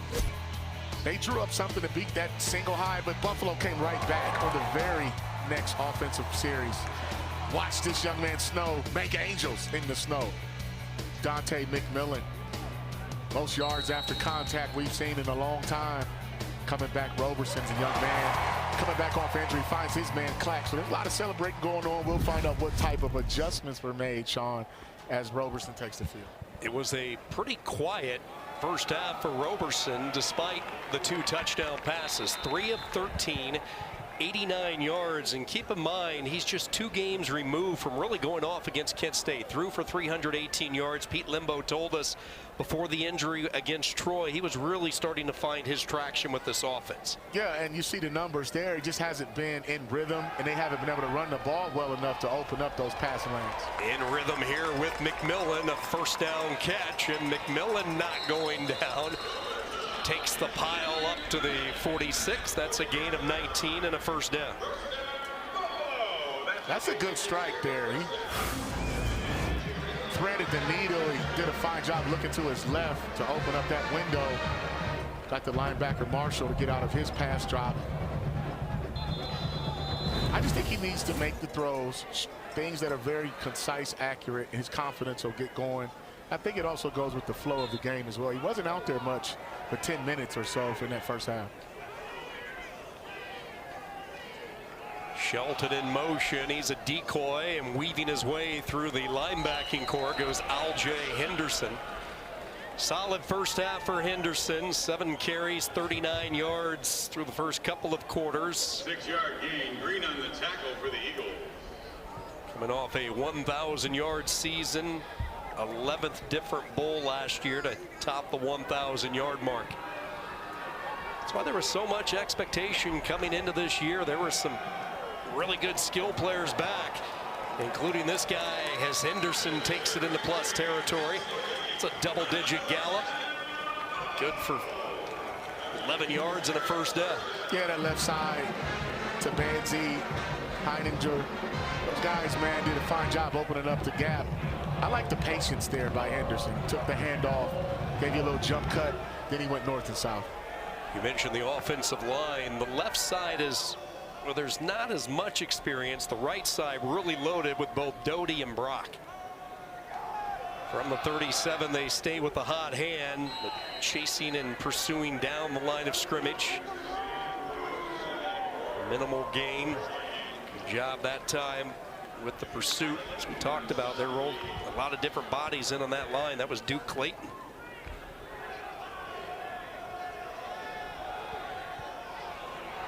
From the 36, Roberson settles underneath. A rare tight end sighting, Evan King with his first catch of the year. This is a young tight end room, and they don't look their direction a lot. No, they don't. Those guys block a lot, do all the dirty work. That time he finally was able to find the tight end. First catch of the year for King, just the second catch for the tight ends this season, and a good open field tackle.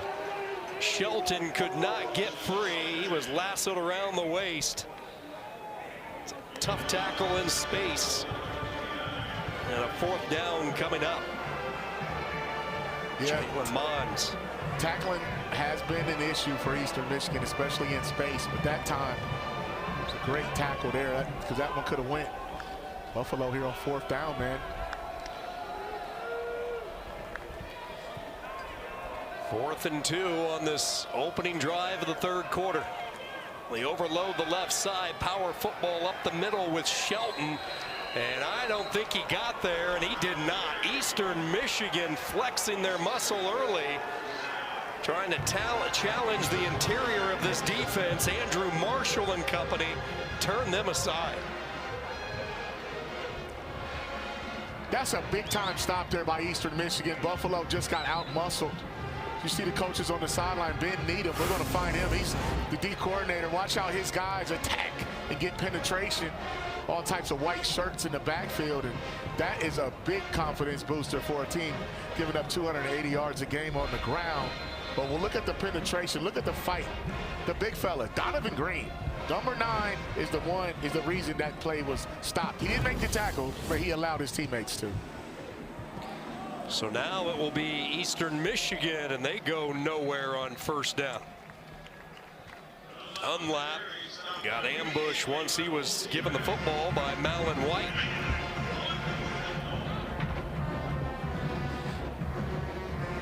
Kim's numbers in the first half, 15 of 22, 106 yards. He had the long touchdown pass to Devereaux to start the game. The Mac's top passer coming in.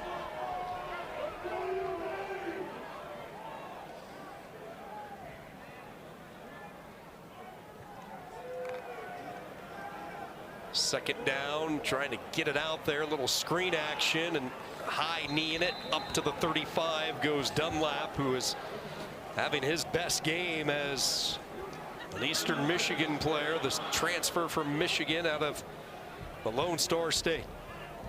I tell you what, that almost was a no play until he made something out of nothing.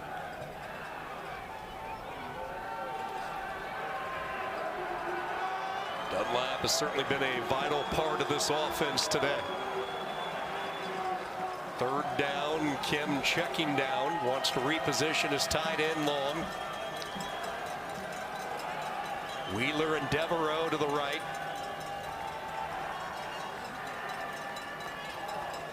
Buffalo showing blitz and play clock winding down. This is going to be a delay game. 5-yard penalty, third down. It's a rare mistake by the veteran Noah Kim in this offense. Yeah, it just looked like all kind of confusion, and either they didn't get the right call or he got the wrong call and communicated it and they didn't like it. But that right there is inexcusable on 3rd and 3.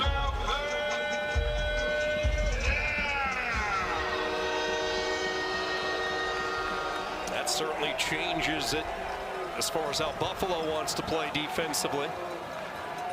They show a 4-man rush. They bring 6 over the middle on that inside slant. Broke it up. Beautiful timing. Getting the hand in was the freshman Kobe Blackwell. And each team and their defense rising to the occasion in the early 3rd quarter. Yeah, that was a great break on the football. Looked like he was running a curl route. Ball was kind of behind him. Devereaux's been their guy today, but I just think that play call had changed from 3rd and 3 back to 3rd and 8, and it just didn't work out. Tomasek with a booming punt and then even a louder hit. Special teams coverage after the punt of 50 yards, and Victor Snow fortunate to still have the football. That's how you cover a punt. You put your face on the ball, you run through. We got a ball game.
Tied at 14, early stages of the third quarter. Victor Snow coming out of Webster, New York. Nothing really screamed football when you looked at him out of high school. 5'8", 160 pounds, upstate New York product. What a journey. He was born in Webster, and then with his uncle, they moved to Inglewood all the way across country to the West Coast for his senior year, with the hopes of exposure. After his senior year, there was no interest, so he went down to Feltram Academy.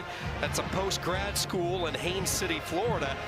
Eventually walked on to Nevada, where he played a couple of years, and now in his third year with Buffalo, and he has developed into one of the top weapons in the MAC at the receiver position.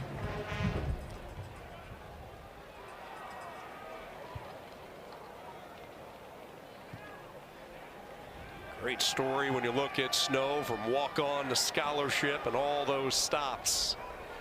Roberson had nowhere to go, and Eastern Michigan sideline pleading for an intentional grounding, and they will get the late flag. Nobody in the neighborhood. Roberson clearly still in the pocket. Offense, number 2. Lost it down to the spot of the foul. Second down. 25.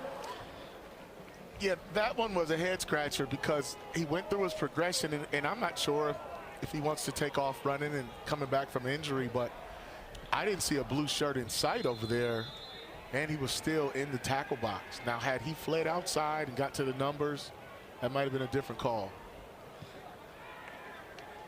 Roberson, coming off the lower leg injury, has only rushed it once today. It's a big penalty on second down. They go safe underneath. Minimal gain. Marshall with the tackle on Clax. Victor Snow, he can do a lot with a little as far as space goes. Well, look at that slot. He was wide open. I think that was a coverage bust there by Eastern Michigan. He had a safety turning and running outside the hash on a clear RPO, quick throw. And look at the man making snow angels. So, you know, he hasn't had a big play like that since, but you have to locate zero. You cannot have coverage bust or he will take it to the house. Just the one catch since he took it to the house for 75 yards. Third and long into a tight window, and this one off a set of hands, incomplete. He was looking for Clax, and Clax knew he was going to pay the price as the safeties converged. Yeah, you had 2 high safeties. Just a missed opportunity there for Eastern Michigan. Those guys look like Bryce Llewellyn. Maybe he'll try to go up and get that one, but that was a forced throw. I mean, that was in traffic. He didn't have a clean window. Had time. I think Buffalo needs to try to get back in rhythm running the ball or throw some quick passes, because Eastern Michigan's defense is trying to stop the run and not give up any of those big passes. Juan Solis, very good young return man for Eastern Michigan, but he blew a gasket. And this one will make the Eagles pay inside the 15. It is still rolling and will finally come to a rest at the 8-yard line. 76 yards on the punt. My goodness. Well, I tell you, it's hard to tell if there's no sun. The sun man had something to do with it. But he just fell down, man. That's unfortunate. Not being able to field that, Sean. Return team, number 41. Penalty is half distance to goal. First and 10. Timeout on the field. We've been down this road before, haven't we?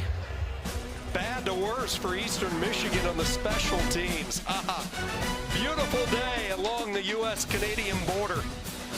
Take in a little scenery along Niagara Falls, one of the historic landmarks here in the good old U.S. of A.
Homecoming Saturday inside UB Stadium.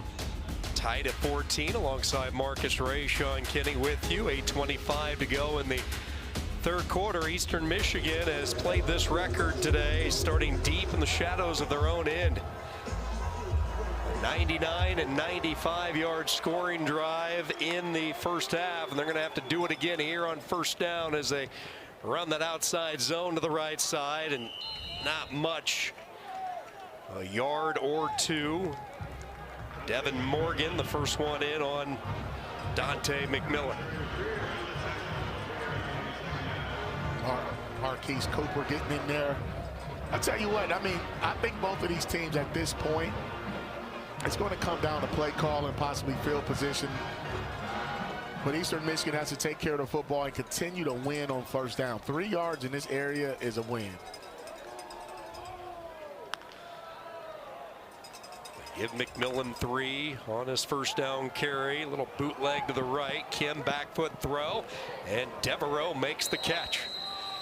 You talk about a 180 as far as a player making an impact with an offense. That is Nick Devereaux. He joked with the local media earlier this year. He said you could count on 2 hands how many offensive plays he had a season ago. Well, that playbook has changed, and they're looking at him a lot this year. I tell you what, and that was a great throw by Noah Kim, being able to hold that ball and allowing Devereaux to break free, because Buffalo had that well defended at the line of scrimmage. Running to the boundary side, and a good gallop on first down. Right side of the offensive line, sealing the edge. McMillan able to turn the corner on the boundary, and that's a no-no if you're a defense. Yeah, you have to keep that football inside and in front. And I think with the little misdirection with the jet motion, it's throwing off some eyes on the back end and doing a good job run blocking, but you can't let it outside the defense. They go 20 personnel here with both McMillan and Dunlap in the game. They're just leaning on this offensive line. And once again, a drive that started deep in their own end. They get the completion to Devereaux, the 1-2 punch of Dunlap and McMillan, and this offensive line getting better and better. Yeah, they are. I mean, they're getting more confident, and they're winning the battle of attrition. I mean, that's a long time to be out there for an offensive line. You start going 90-plus yards. Second down give. That time George Wallow was not going to let Dunlap get away. Good to see a healthy Wallow back in the center of the Buffalo defense. Preseason first-team All-MAC selection. One of the more experienced players on their roster, over 50 games donning the Buffalo Blue. We've seen a lot of veteran players across the country in college football, and I think it makes a difference in leadership, experience. Third down, trying to surge up ahead, and he won't get there. Line judge comes in. He'll be about a full yard short. Dunlap trying to bruise his way behind Gallegos. Kobe Stewart underneath all of the humanity, able to cut out the legs of Dunlap. And this is a real interesting decision if you're Eastern Michigan and Chris Creighton. I like the call. I mean, you're at midfield. It's a tie ball game. You're on the road. You're 1-4. Had a tough loss last week. You have to challenge your team. They go Wildcat. They go to the right, and they go nowhere. Buffalo initially stood it up. The ball popped out late, but the legs kept churning, which has been the theme. Yards after contact, and it looks like they have enough for the first down. Dunlap not to be denied. What a gutsy call. It was a stalemate at the line of scrimmage. Wildcat football, single wing, downhill quarterback run. That play was about over, and his forward progress, second and third effort, got that first down. You play to the whistle, and that's exactly what Tavier Dunlap, he willed his way for the necessary yard. Fresh set of downs. Kim will take a shot, coming back to the ball, and then dropping it, slipped right through. He was looking for Prosper. That pass by Kim intended for Prosper. Man, that looked like a very catchable ball. It may have came out on his way down as he tried to break his fall right. Just never quite pulled it in. It's Savion Brown on the coverage, but that was a very catchable ball, missed opportunity. As Eastern Michigan's getting a little more aggressive on first down. Savion Brown with the coverage, 2nd down and 10. Dunlap goes in motion. They hand it off right side, gaping hole. This is McMillan, and the safety comes up. Greer with a touchdown saving tackle, but not before McMillan surges for 16 and a 1st down. So you'll see the right side of your screen. Look at the run lane that is created by that wide zone look. Get your offensive linemen all going in one direction in sync. The defensive linemen maintain their gap. Linebackers have to flow, Sean, and a good cutback running back will find that crease, and that's what you saw. Saw the reaction from McMillan. He knew he was that close to breaking it. Good job by Greer coming up to make the open field tackle. Split backs. Kim, pressure from Gonser, avoids him. Keeps his eyes downfield, floats, making the catch along the sideline. McMillan, touchdown, but did he step out of bounds? The hat is off along the near side, which indicates that McMillan might have stepped out of bounds before coming back in to catch it. Well, they're going to talk about it, just like you mentioned, Sean. Hat come off, that means the man went out of bounds. Now, if he got forced out, he could come back in and be the first one to touch it. If he went out on his own, then he can't. But that's what makes Noah Kim so difficult to defend. His ability to extend plays. Big call. Let's listen in. There is no foul for illegal touching on the play. Ruling on the field is the receiver was forced out with defensive contact, reestablished in bounds, and caught the pass. Touchdown. There you go. Noah Kim, 38 yards to Dante McMillan. And Eastern Michigan goes 96 yards. Take a look to the bottom of your screen. Right there, he gets pushed out of bounds by Red Murdoch, and that's why you have to keep playing. He pushed him out, and he can come back in. You have to understand the situation. Eastern Michigan, another 90-plus yard drive, as you stated. Wow. Some pushing and shoving. Center of the pile, a flag is down as well. Offside. Defense number 41 lined up in the neutral zone. Haley's declined. Timeout on the field. Noah Kim arrived in Ypsilanti with a lot of experience. Highly touted coming out of high school, started his years at Michigan State. Showing some poise under duress, keeping the eyes downfield. Dante McMillan, his 2nd touchdown of the day. 38 yards, Eastern Michigan back up 7.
7th year of football for Dante McMillan. He called this year a year of redemption after the devastating ankle injury that he sustained in the Washington game, a state that he grew up in. This injury last year, he talked about how the game against the Huskies was going to be the biggest game of his career since he grew up in Washington, and it ended with the devastating injury, and it has been a year of redemption for number 28 today. Not one, but 2 touchdowns. Well, look to the bottom of your screen. He gets shoved out of bounds by Red Murdoch. But the rule is if you're forced out, you can come back in and be the first person to touch the football. Murdoch thinks because he pushed him out of bounds, the play was over. And I give a lot of credit to that young man, McMillan, for understanding that he was still eligible. Sometimes a guy may have said, oh, you pushed me out of bounds. You see the big smile on that young man's face. You heard his story. Great running back. I think he's going to get a shot to play at the next level. And I think he deserves it. But plays like that, Eastern Michigan needs more of them. He can do it all. Can run, can catch. His 3rd straight game that he has went over 100 all-purpose yards, and momentum clearly with the boys from Ypsilanti right now. Llewellyn and company really bringing it from the back end. Collectively, Eastern Michigan has decided they're going to stop the run, and that's the only way they were going to have a chance. Roberson sets up a screen. Henderson has a downfield block, and just as he was ready to ignite into a 2nd gear, Scott tripped him up. That's a gain of 16. I'll tell you what, I think that play has been there all day. The running back screen. You'll see 54. Young fella bias once again, gets out of there and chases that down, or Henderson may still be running. First down from the 40. It's the 2nd catch of the day for Evan King, who shreds off 1 tackler. That was Zach Mochin, who is coming back off the injured list. Mochin, the veteran linebacker, in some pain, and he's going to leave as he caught the wrong end of Evan King's shoulder. That was a good play, and I think Buffalo, if they keep mixing it up, Eastern Michigan's going to have to blitz a little more on 2nd down. 8 yards on the completion. They go back to the ground with Henderson. Quincy Bias really making a name for himself on the front line. Great depth when you already have an Evans, Green, Martin, and Miles. To get the true freshman contributing like he is, what a bonus. I mean, that's 3 plays in a row. I mean, he ran down the screen, ran sideline to sideline to make the tackle on King, and then he shows up here. I mean, for a freshman, you just don't see that for an edge-type hybrid player. First down from midfield on the slant. There's the catch. Throw and catch to Gathings, and another Buffalo first down. Foot on the gas as they're coming right back at Eastern. 16 more yards. There's that RPO again where you want to read the secondary to determine if you want to hand it off and count the box. Where are the numbers? Where's the grass? Found it right there. Gathings brings a lot of experience to Buffalo, transferring in this offseason from UConn, his 2nd stint in the MAC. Looking for Gathings again, trying to high point it. And here comes the flag, a late flag coming in as Gathings tried to come back to the ball. We saw Buffalo trying to take shots. That was a pre-snap read. That was a run play. Playing the ball. And he decided to throw it up top when he had press coverage. Pass interference. Defense, number 22. 15-yard penalty for the previous spot. Automatic first down. Tyrell Diener, who's been banged up, he's coming off a broken hand. See, at that point, if you're a high school player, I'll tell you, I played that position. I played defensive back, not as much corner, but I have played corner. Once you are in phase, you have just as much right to the ball. Look inside and play the ball. It's not easy to do now, Sean. I'm just saying. You made it look pretty easy. Thanks, man. Henderson gets a yard, and Marshall cracks him down. Buffalo inside the red zone. In what has been a quick-moving 3rd quarter. Inside 30 seconds. Impressive drive orchestrated by Taquan Roberson and the Bulls after Eastern went up 7. Roberson pulls it back, looking for Gathings. That time, just no real estate to work. Terrific coverage. That's better. See, that time, when you watch here, get in the cutoff position if you're Diener, inside leverage. That ball either has to be high, outside, but it cannot land in bounds if you get in a hip-to-hip cutoff position. Pete Limbo is offensive coordinator Dave Patnode. Trying to figure out what to do on this third down. 3rd and 9. Buffalo 4 of 9 on third downs this afternoon. Snow in motion near side. They're looking his direction. Makes the catch. Trying to sidewind his way to freedom. Does. Inside the 5. Victor Snow to the end zone. Touchdown.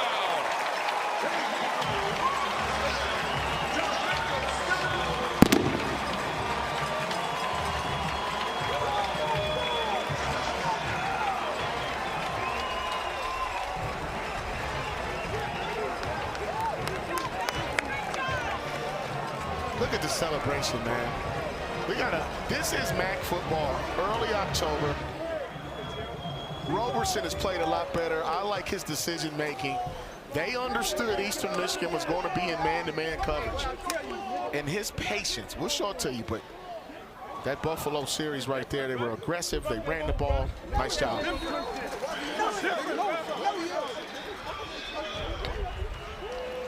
Take a look at this, Sean.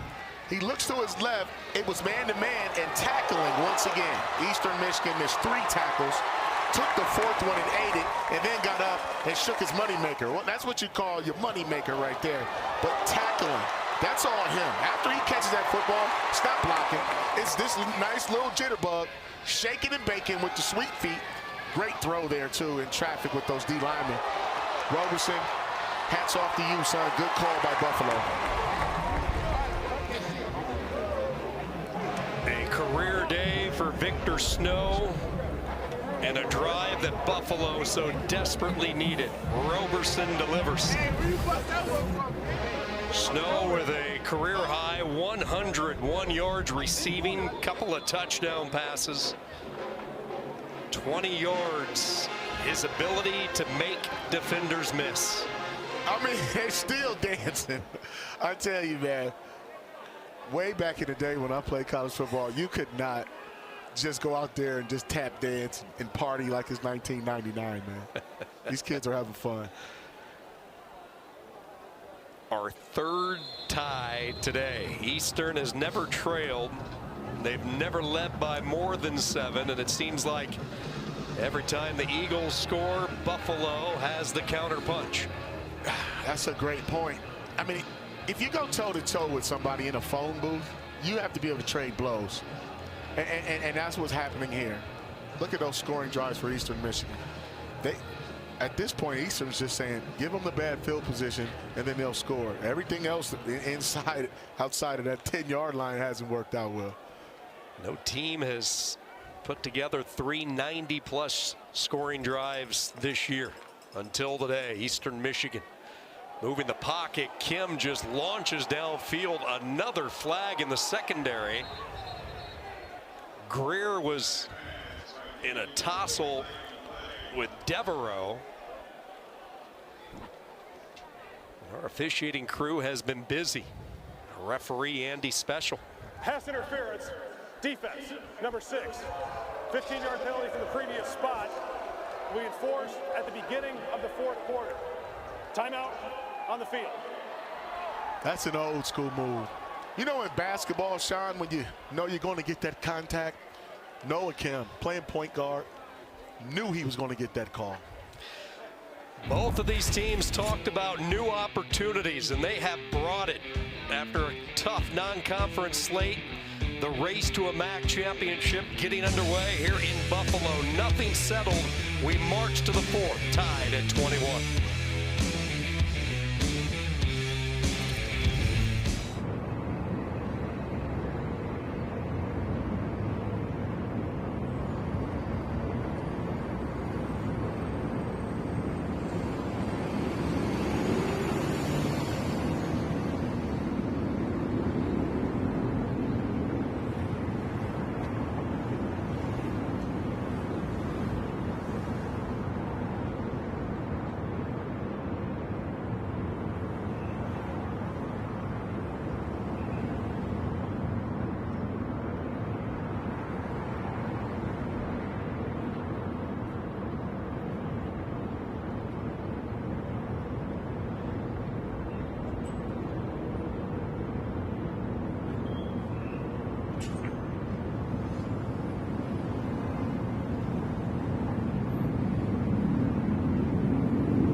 No degree of separation today. Tied at 21. Eastern Michigan has not trailed in this game. 7s across the board as we head to the 4th quarter. Alongside Marcus Ray, Sean Kinney with you. Homecoming weekend inside UB Stadium. Buffalo 1-0 in the MAC. Eastern Michigan, the loss last week to Central Michigan.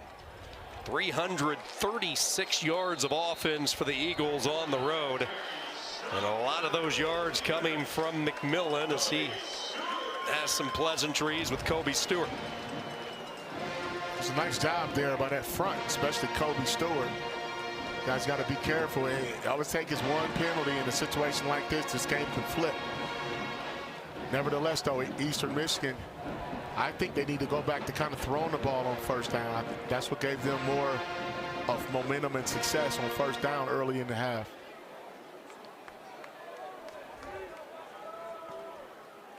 Second down and 10. Long, the tight end in motion. Design run here by Kim, who takes off, and he torpedoes up to the 47. Decision making continues to impress the more you watch Noah Kim. Yeah, he understood the situation. It's second down. You don't want to force it. They wanted the quick pass. Buffalo took it away. He picked up 5. Eastern Michigan has showed the ability to go tempo today. Here they slow it up after lining everybody together. They bring the formation tight bunch package to the bottom of the screen on this 3rd and 4. Devereaux, the receiver at the top. They come on a corner blitz. Kim rolling that way, throws, and it's incomplete. That time, defensive coordinator Joe Bowen dialed up the right call. They brought the corner, Marcus, forced Kim to get rid of it. Yeah, I like that because they had to get another athlete coming off the edge right there. You saw Savion Brown, the nickelback. He got back in the backfield so fast, and there was a breakdown in protection, miscommunication by Eastern. Get the ball out of Noah Kim's hands. The longer he holds it, the higher percentage he's going to beat you. Oliver Bridges that time coming in along with Brown, applying the pressure. Bouncing punt tumbles its way into the end zone for the touchback. Buffalo and Taquan Roberson, 3 touchdown passes already. He'll try to add to the total. Deadlocked at 21.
It's just another day in the MAC. Ball State knocks off Ohio Central Michigan losing to Akron right now late in the fourth quarter.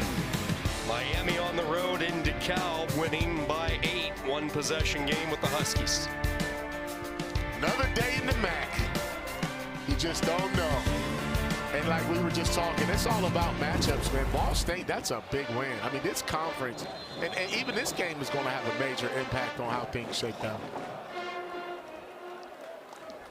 Taquan Roberson looked as sharp as he has all day on the last drive. He will start this one with a handoff to Terrence Shelton. Roberson 11 of 23, 175 yards. A lot of the completions, a lot of those yards coming on that last drive. Definitely. I mean, he had the one big one to Snow, and then you come back to play better on that series. Good blitz pickup, dangerous throw, nearly ambushing it, and that would have been a pick six. Manning read it beautifully. Now, see, Barry Manning is a very heads-up football player. I did a couple of, I did a game on them earlier, and he really stood out, but I don't know how he didn't intercept this ball. He jumped and was already in position, and he knows that was a pick six, game-changing moment. He has filled in where this defense has simply been the thinnest. That's how versatile he is. He is a football guy. 3rd down and 9. Roberson feeling the pressure, and Eastern Michigan forces a 3-and-out. How about the job by the Eagle defense? You mentioned it very early in this game. This was a defense that, simply put, could not stop the run. Yeah. Texas State ran for 392. Long Island ran for 231. Kent State 252. Louisiana 214. Central last week 315 yards. For Buffalo today, just the 78 yards on the ground. And that right there is what has Eastern Michigan in the ballgame. I mean, their defensive coordinator, Ben Needham, has made a conscious effort to change the scheme and stick with some other things. But I think that's been the difference for them defensively. Terrific punt once again by Drennan, and nowhere for Salas. Special teams coverage by the Bulls. John Keogh, the first one downfield. 55-yard punt by Drennan. Drama just continues. More MAC football next Saturday. It all starts at 12 noon. Bowling Green, Toledo rivalry game on ESPNU. Miami visits Akron, Northern Illinois, and Eastern. UMass and Kent State will be in Kalamazoo for Western Michigan and Ball State. The Broncos winning at UMass today. Ball State winning at home against Ohio. Two teams feeling pretty good after today. From the 22-yard line, big pop put on as Dunlap paid the price. We talked at the top of the show, Sean. You mentioned hope. Two teams looking for a win coming off a loss. Buffalo dropped 2 close ones, and Eastern Michigan, not playing as well as they wanted to against Central Michigan. So now somebody's going to have to win this game, and that's going to increase the hope going into that slate you saw next week. Demetrius Ballard, promising young player, number 13. They love his length at defensive end. Back-to-back tackles for him and company. Red Murdoch, another double-digit tackle game. He's up to 14 today. Look at those arms on Ballard. He's going to get more and more reps. The coach has told us, had a real physical game against UConn. Tons of length. Yeah, he has that frame at 6'6", 260-ish, long and athletic. I mean, once he makes a serious commitment to that weight room, it could get scary. They load the box, and Buffalo comes up with the stop. It became a numbers game. Solomon Brown, one of the safeties, jumping into the box. And all of a sudden, Marcus, it's the two defenses rising to the occasion. Yeah, because both offenses seem to get a little conservative and predictable. But when you're in that situation, you don't want to make a mistake. You want to play field position. Right now, both offenses are playing to their defense, whether they need to score or whether they need to get a stop. Tomasak entering today 5th in the country, 48 yards per punt. He's done a terrific job just keeping the ball away from the dangerous Victor Snow. Angled along the eastern sideline, goes out of bounds at the 22. Tomasak 46 yards on the punt. Chess match continues from UB.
Victor Snow led the UB offense last year, 55 catches, 650 yards. Wanted to be more reliable even this season.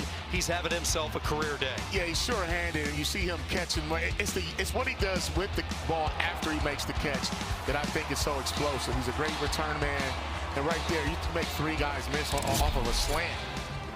3 catches, 2 touchdowns, 101 yards, and he might not be finished. At 5'8", 168 pounds, he plays awfully big. Touchdown catches of 75 and 38 yards today for Snow. Buffalo offense going to work at the 22. Roberson hit by Evans, and that is ruled a live football. Scooped up by the big man, and Eastern Michigan with the game's first takeaway. Field is a fumble recovered by the defense. First down, Eastern Michigan.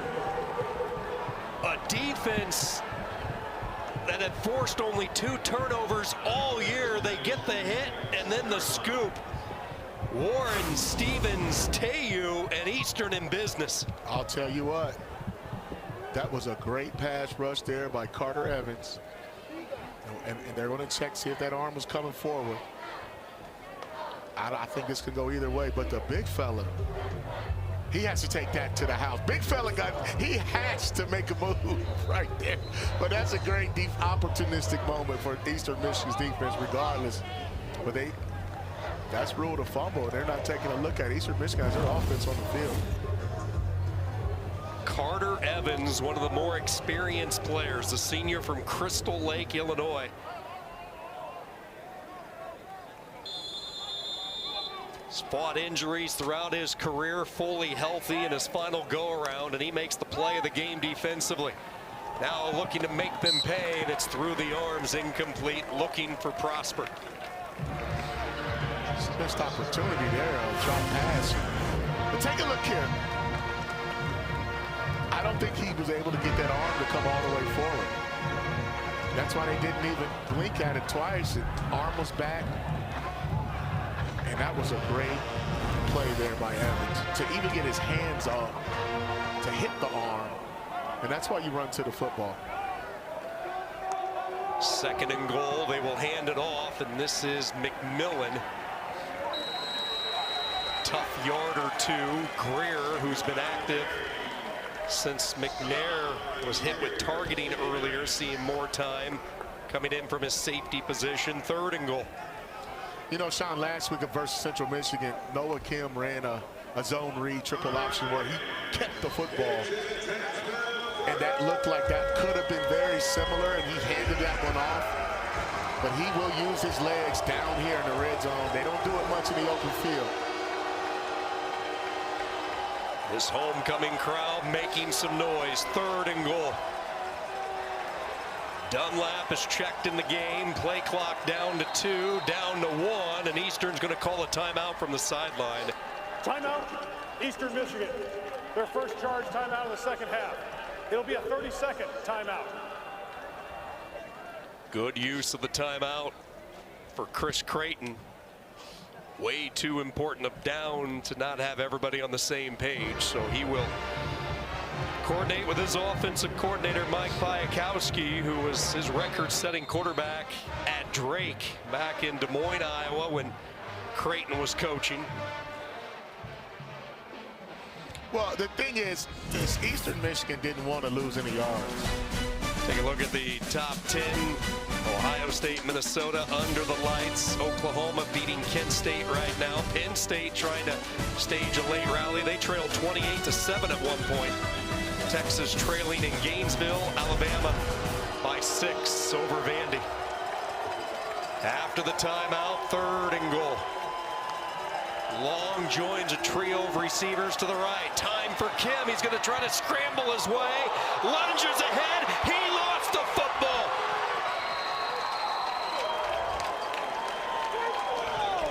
Right as he was knocking on the doorstep, the ball popped out of his arm. Ricocheted all the way out past the 20. Wow, this is action. I mean, look at this, man. Pow. Ball is out. And by you know who, Yes, Red Murdoch, Mr. Forced Fumble himself, bang. Ball's out, ricochets all the way out to the 24-yard line. What a turn of events on one play. Ends up being a loss of 24 yards on the velocity. Now a 42-yard field goal for Kessinger, and it's up, and it is good. Oh, it is a game of inches. Kim's 2nd and 3rd effort, trying to force his way across the goal line, and then one of the best in the sport, Red Murdoch, the 15th forced fumble of his career. He's one away from the all-time record. Might have saved the day for UB.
You look to your veterans to come up in the clutch. First it was Carter Evans, the big boom on Roberson, delivering the fumble, setting up Eastern Michigan. And then when it looked like Kim might sneak his way through, Red Murdoch with such force, popping the ball free.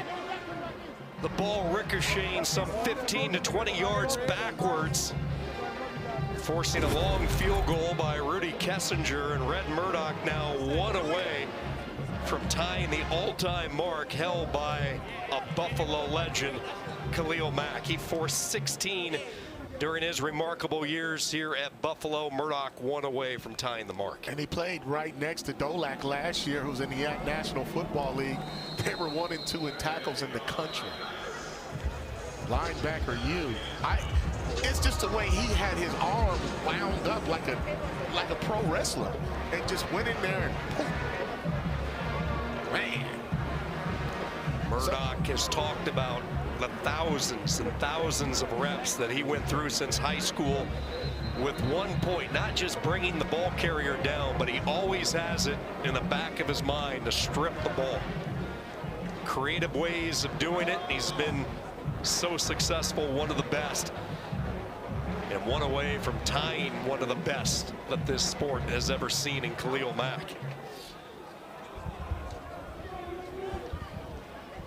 Roberson in the offense to start at the 25. They pull the tackle on the slant. Snow makes the defender miss. And then he is taken down by Marshall, but not before they get it up ahead to the 43, a gain of 17. There goes that RPO again. It's a good first down call. It's a run play. Depending on the coverage, they're expecting man-to-man. They like their matchup with Victor Snow in the slot versus the safeties and nickels. And they're playing outside leverage. That's why you keep seeing inward breaking routes. Fourth catch today for Snow. First down, safety blitz. Here they come. They lob it out. Henderson the catch. Puts on the brakes and stepped out of bounds.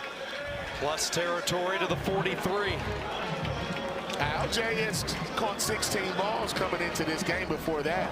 And that's what you want in man-to-man coverage. That's why you saw those crossing routes and a back leak out late. Buffalo going a little bit up tempo, and here goes Henderson, a stiff arm taken down at the 28 once again. Jason Marshall coming in from the safety position, and here come the Bulls storming right back. That time Roberson decided to hand it off. You see every time he has that ball, his eyes are looking downfield.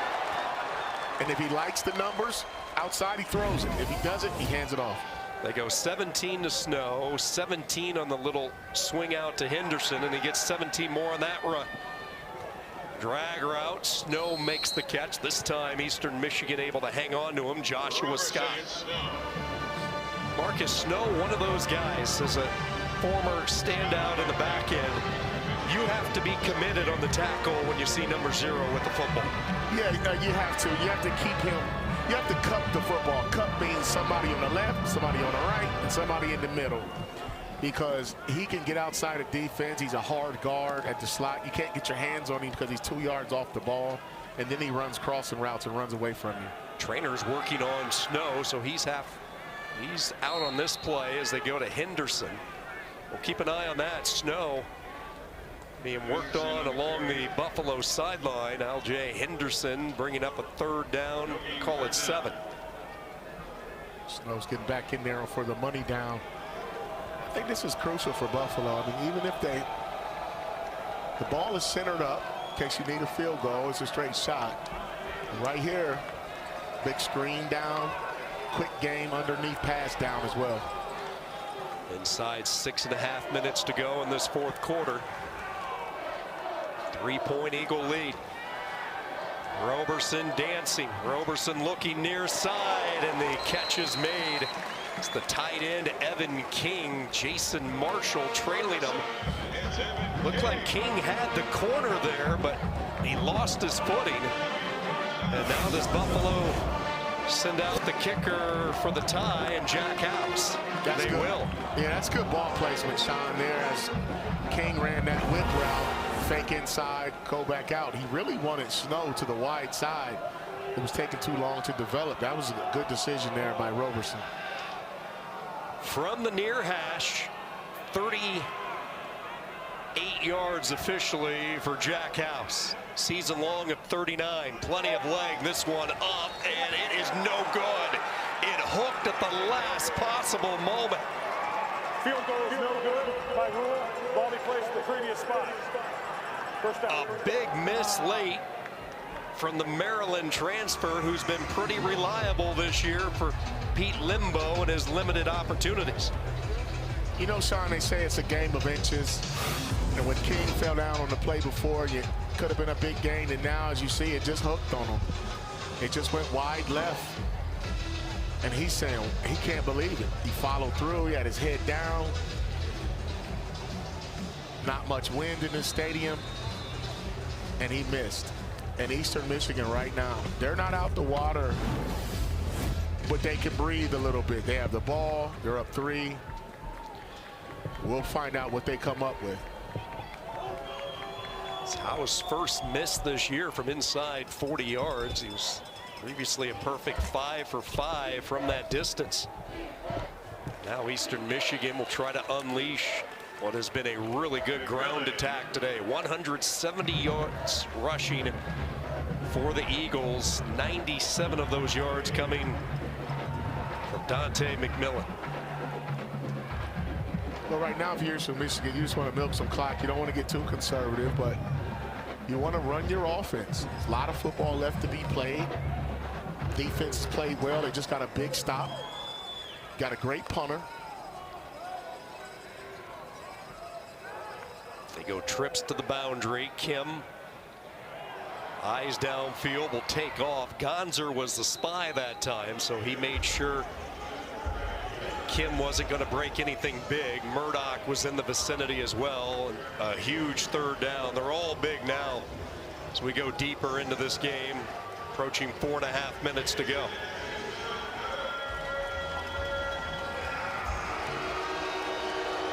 It's a big down here. I think if you're Buffalo, you have to come get the quarterback. You can't let Noah Kim sit there and pick you apart.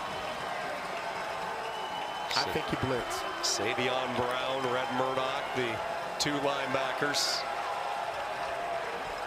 Both of them up onto the line of scrimmage. Here they come. They hand the ball off, shredding through the first wave, driving ahead, and a first down carry.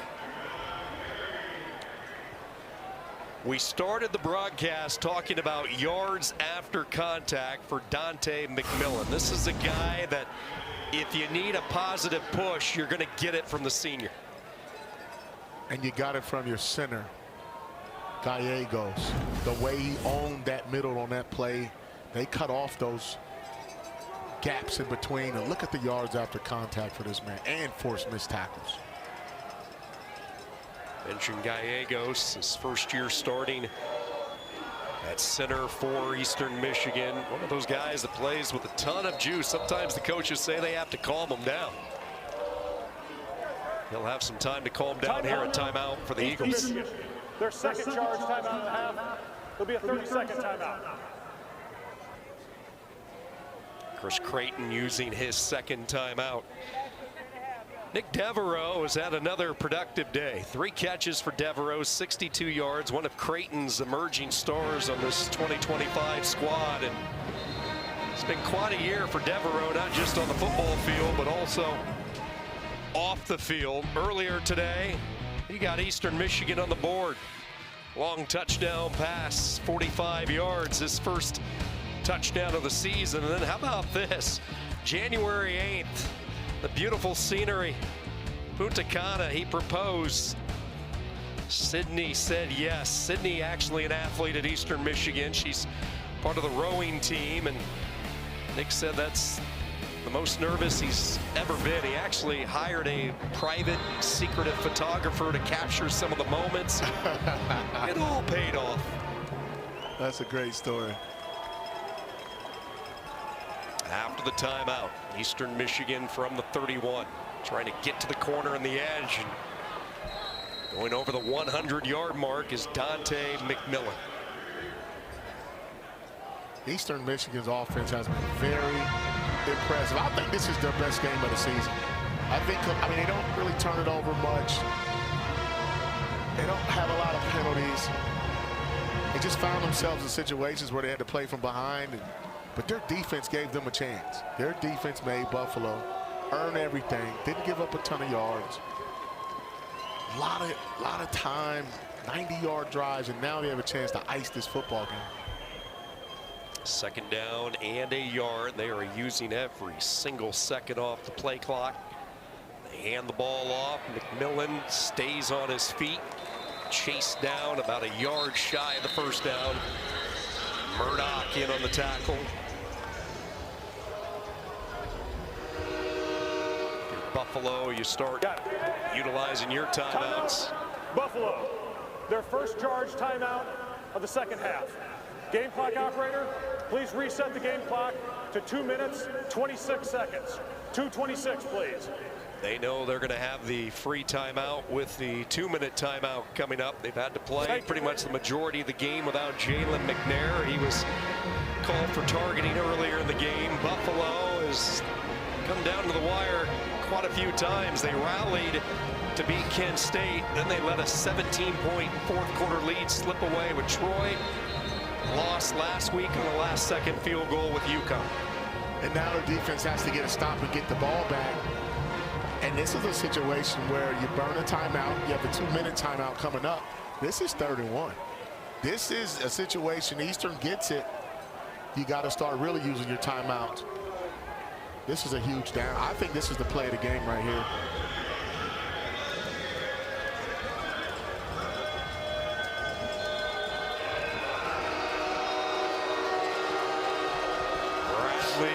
Some of the faces of the Buffalo defense. 3rd down and a yard. Wildcat getting to the outside and a first down. They went to Wildcat a couple of times with the transfer from Michigan, Dunlap, and both times it's worked. 11 yards. The Wildcat. Running back at quarterback. Single wing offense, as they used to call it. Great job by this offensive line by Eastern Michigan. And Dunlap actually bounced that play on his own. There was nothing cooking in the middle. Eastern Michigan trying to put the finishing touches on this one. Javier Dunlap having his best day as an Eagle. The former Wolverine, showing you why he was one of the prize recruits a few years ago. Out of the state of Texas, moving Eastern a little bit closer to a huge road.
Unlock more sports for one unbeatable price. Get unrivaled coverage all year long. Introducing the new ESPN Fox One bundle. We head down the wire here from Buffalo, Eastern Michigan by 3. The Bulls with 2 timeouts. First down from the 49, and they will hand the ball off. Dunlap. The 1-2 punch of McMillan and Dunlap today. It's a really unique story when you look at Javier Dunlap. This is a player that started his career in Ann Arbor. He lived across from the Eastern Michigan football stadium the last couple of years. The coaches told us this week that he would drive by the stadium literally every day to get to the campus in Ann Arbor. And a late find in the transfer portal. They knew they needed somebody to back up McMillan coming off an injury, and they are getting exactly what they hoped for from Dunlap today. You know what's interesting is, I played at Michigan, but I lived in Ypsilanti too, my 3rd year in college. And I used to drive by Eastern Stadium too. And I was thinking, if this don't work out, I'm going to Eastern.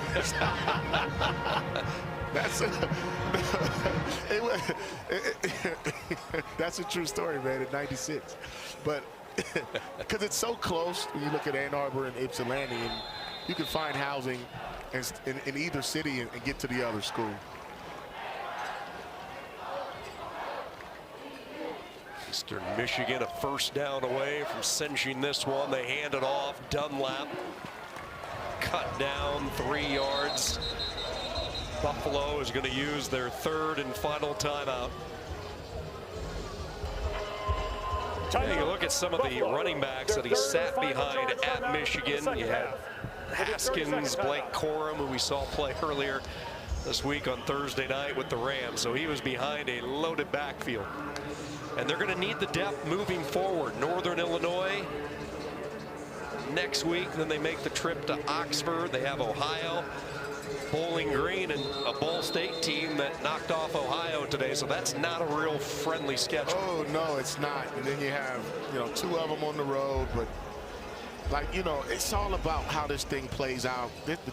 As of right now, though, Chris Creighton came into Buffalo. Eastern has shown a lot of progress, especially after their second half performance against Central last week, only giving up 3 points. But that schedule, though, that's about as tough as it's going to get in a 5-game slate in this conference. 1 week at a time, 1 play at a time, and right now that 1 play might be the ball game. 3rd down and 7. They need to get it to the 39. They will hand the ball off, and the Buffalo defense does the job. Savion Brown, the tackle. The Bulls will force the punt. Expect Eastern Michigan to let this play clock probably wind all the way down. They'll take the penalty, and they will give their punter, one of the best in the business, the 2-time first-team All-Macker, Thomasek, a few more yards to work. Well, here's the deal. I think Eastern Michigan's going to let the clock run down, and they're going to take the penalty. We might need to show exactly what Coach Limbo's going to come up with. They're a punt blocking machine. They've been doing it for a long time in a lot of games. And if it comes down to a punt, Buffalo's going to have something drawn up to come after. So I think Eastern will take the penalty, talk about it, and then you're going to see Pete Limbo's best punt block scheme on that field. A Buffalo team that has blocked a punt. Delay a game on the offense. 5-yard penalty, 4th down. Buffalo has blocked a punt in 3 of the last 4 games. They might be given credit for a block earlier in the game. We'll wait to see how the official stats handle it. Reset the game clock to 1 minute, 3 This seconds. was back in the first quarter. Thomasek on that low-line drive, and it looked like maybe Connor Henderson got a piece of it. There is one common vernacular when you play for Pete Limbo, and it's special teams language. A huge focus for him. Here they come, and Thomasek gets the kick away. Fair catch signal for inside the 10.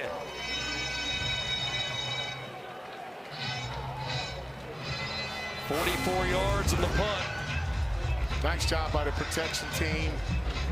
Close. He got there a half a second, a half a step late. But you know they had to come after that one. Nice job staying off the punter. Hey, we'll find out right now. Roberson is going to have to earn his money. He got 58 seconds, 90 yards to go, no timeouts. Somewhere around the 30, 35-yard line, I'd say you got to get to. Eastern Michigan's going to allow them to work the sidelines, but they're going to be in zone coverage, and the D linemen are going to pin their ears back. See what number 2 has in store. In a wide-open MAC race this year, you think about the future and the road to Detroit. It's earned on these warm Saturdays in early October. 1 week at a time. Roberson delivers, and it is dropped incomplete. Dobbs the coverage. They were looking for snow. Probably a good thing it hit the turf. Snow was not going to be able to get out of bounds. Yeah, so Eastern Michigan's playing 3 safeties deep and all man-to-man underneath. So you're going to see them chasing routes with help over the top and a 3-man rush. Second down from the 9. Roberson feeling the pressure, will step up, throw near side, looking for McMillan. Did he get a toe in? No. Tried to toe drag it along the Buffalo sideline, but could not scrape the foot on the turf. 3rd and 10. It's hard to throw the ball when they drop 8, especially when they know you have to throw it. You can't run screens and draws, but look at the effort, though. It's out of bounds. That was a very athletic grab, though. High point, just ran out of grass. 3rd down and 10. Taquan Roberson hanging in the pocket. Little opening over the middle. It's caught. Gaithens with the catch. Clock will stop to move the chains. 27 yards. That time Eastern changed his own defense, and they had a lot of holes in between the hashes and windows. That's a good throw and catch there. Buffalo gets up, lined up, ready to go quickly. Dragging pattern caught into plus territory. It's snow. And Marcus, keep in mind, House just missed from 38 yards. Not a real strong leg. You got to figure the 25 to 20-yard line, the distance to get into his range. Yeah, if they can keep working the sidelines, and if you notice, they're actually working the sideline from across the field. They're making those defensive back chase. 1st and 10 from the Eastern 48. He's looking deep, one-on-one coverage, and it's incomplete.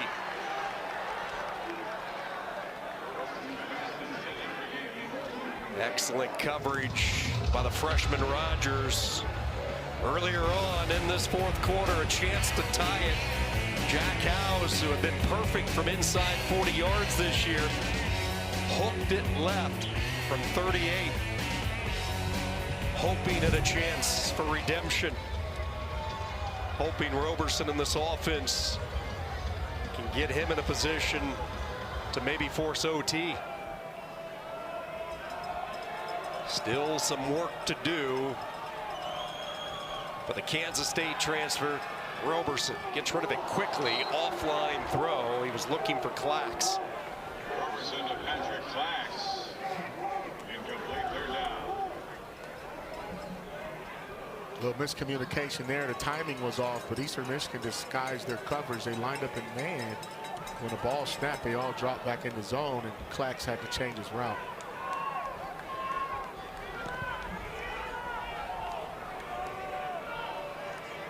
Clax, Snow, and Gaithens. Trip set to the top.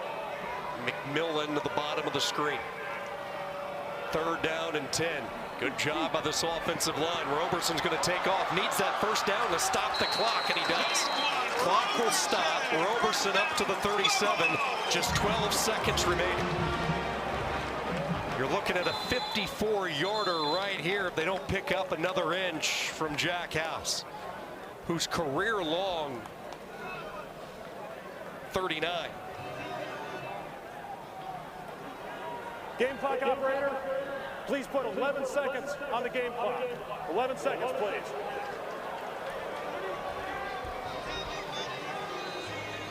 Howes, who started his career at Maryland, was a 2-year kicker for the Terps. With 24 of 35 in his career. Fought some consistency issues late in the season last year. Hit the portal. Limbo brought him in. Trying to give him an opportunity late. 2nd down and 10. The ball at the 37. They bring a blitz. Near side throw. It is caught by Clax. I think you do it now. I agree. I think you do it now. If not, Eastern's going to jump those sidelines and force you to throw it down the field. Field goal team should be on the sideline ready to run out there. Still stop the clock, though. 3rd down. Roberson knows that clock is moving. He just fires it out of bounds, and here we go. Jack Howes coming on to try to send this game into overtime. I'll say this, Buffalo did their job offensively. They moved that football from the -10 about 50 yards down the field, 60 yards. Officially, it will be a career-long 50-yard field goal for House. And Eastern Michigan's going to try to ice him. Eastern Michigan, their 3rd and final charge timeout of the half. It'll be a 30-second timeout. That man right there, Chris Creighton, has been in a lot of one-score ball games in his tenure. Yes, he has. A lot. What's so unique, you know, you look at Pete Limbo, and they were able pretty much to keep everybody from last year. They were one of the teams in the country that had the fewest turnovers as far as players leaving. The one player that left was their kicker from a year ago. Upston Belafont now with Texas Tech. So they found Howes in the portal coming in from Maryland.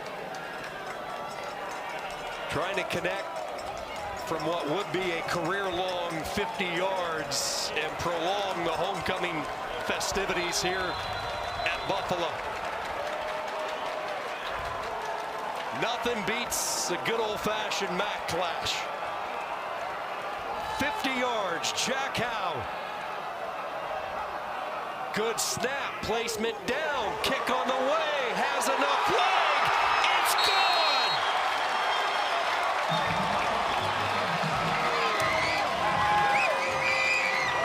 What a drive.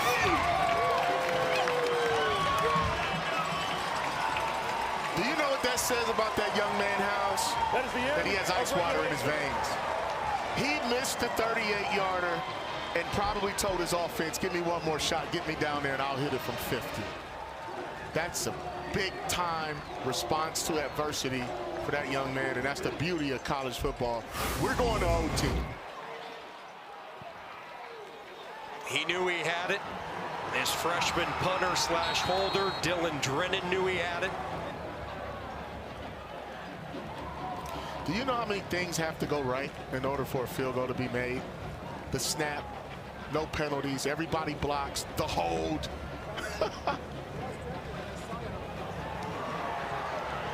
He knew it. He knew that was going in. 0 on the hash. What a whirlwind of emotion in this 4th quarter alone for Jack House. Hugs all the way around. Lamar Sperling, who is ruled inactive, one of the trio of running backs that Buffalo has.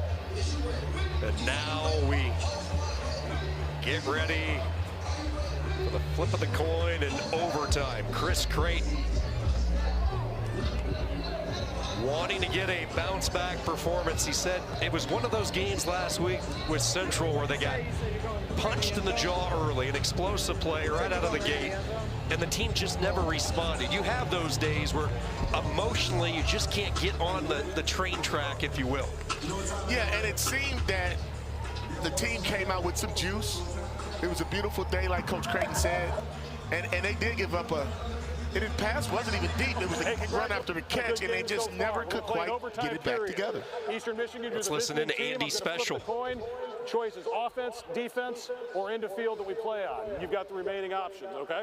We're going to put the ball on the 25-yard line. We're going to play some extra football. You guys good? 1 timeout per overtime period from here on out. Yeah. All right. This is tails. This is heads.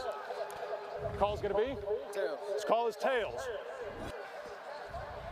It is tails. You've won the toss? Defense first. You want to go on defense first. Which end would you like to play on?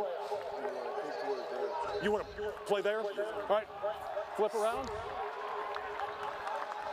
Eastern Michigan won the toss. And we'll go on defense. We'll play at the north end of the field. Good luck, guys. You know what makes that interesting, Sean? Is that you would think Buffalo would stay going the same way. That's your kicker just made a 50-yard. But Murdoch knows something we don't. He looked like he was ready to punch out the coin out of the referee's hands. Well, we just saw the coin toss. Eastern Michigan won the toss. They want to play defense first. Each team will get a possession from the opponent's 25. That is through the first couple of overtimes. But then, after that second OT, you must attempt a 2-point conversion. And then they go alternating 2-point conversion, starting with the third overtime. This game about as even as it could possibly be. You look at the numbers, 370 total offense for Eastern Michigan. Buffalo, 362 yards. Just the 1 turnover. That was the strip sack from Evans, which set up the field goal for Kessinger, only to see Taquan Roberson march it down and set up the game-time field goal for Howe. So here we go, overtime from the 25. Roberson on the slant. That's been money all day, and throw and catch. Usually it's Snow. This time it's Nick McMillan. There's an injured Bull back where Roberson let it fly. Looks like one of his linemen down. The player presented as injured before the ball was spotted.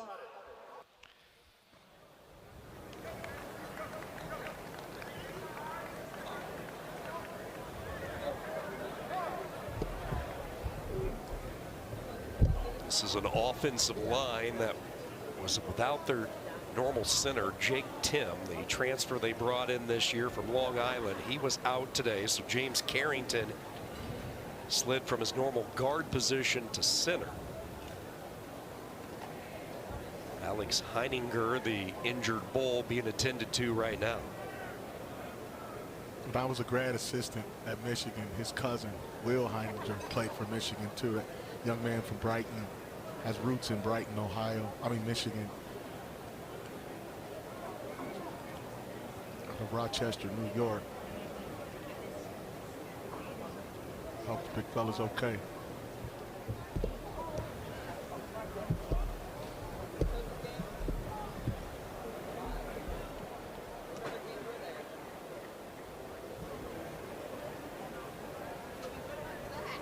The interesting part about that, Sean, is it was a quick pass. Like something had to happen quick.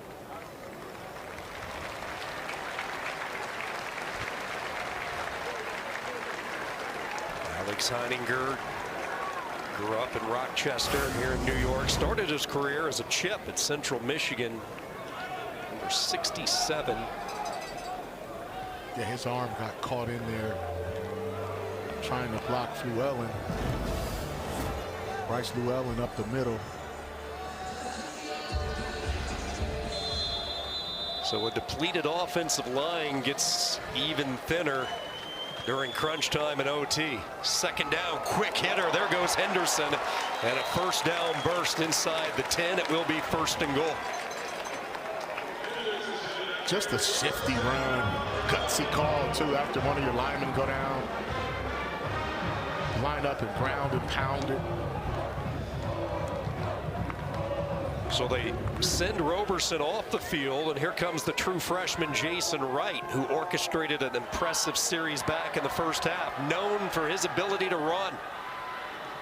He will hand the ball off. Jet sweep, beautiful kick out block, touchdown, Victor Snow. You talk about setting up a block. Snow did just that.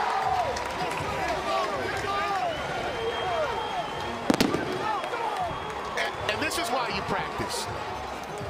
when you put in a freshman at quarterback and he's known for running, I think the defense thought he was going to keep it, run it up the middle. But what a fabulous call. Great execution. That man right there, if we had a vote for MVP, he would get my vote. But I would tell you right now, that was a great read by a freshman quarterback.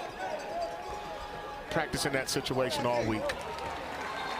Howes that's the point after. The career day continues for Victor Snow, the walk-on turned scholarship. Just in the open field, he's just hard to bring down. Fun to watch. Saw the footwork on the cut, but right there, that was the right read. And I think Eastern Michigan safety Jason Marshall was unblocked. He just overran the football. He overran it, but easier said than done tackling Victor Snow in space. Did you notice who threw the key block? Al-Jay Henderson on the edge, taking out, in essence, the two Eagles. As you mentioned, Marshall taking the wrong route as far as angle to the football. So now Creighton takes a deep breath. Eastern goes back to work. Their first touch in overtime, down 7, pressure up the middle, and Kim is forced just to get rid of it. He heard the footsteps. Buffalo hasn't been able to apply a lot of pressure, but that time they broke through. Yeah, that's a good call by Joe Bowen on first down, coming off that momentum.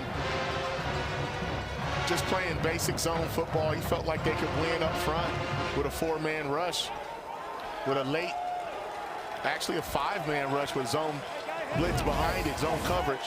It's a good call. It was a delayed blitz, though. Just a bull rush up the middle from Junior Poyser. He ran right over Revelinski. Second down, this is McMillan. Weaving his way to the 19, make it the 18-yard line. 7 yards, running over the right side, bringing up a 3rd and 3. Murdoch, another tackle. Yeah, they get that power to read. That's just the same play Buffalo ran. They just ran it with the running back instead of the receiver. It's a good call. They are having a fun time inside UB Stadium tonight. 3rd down and 3. Keeping it for the first time is Kim. Gonzer shadows him, but he will pick up the first down. I told you that was coming, didn't I, Sean? You did. I mean, that's when they get about that 15, 10, they'll set you up for it. Like they did Central Michigan. That's a great read. And what his eyes were telling him, if that defensive end takes the running back, you keep it, Kim. But if he gets up the field, you hand it off.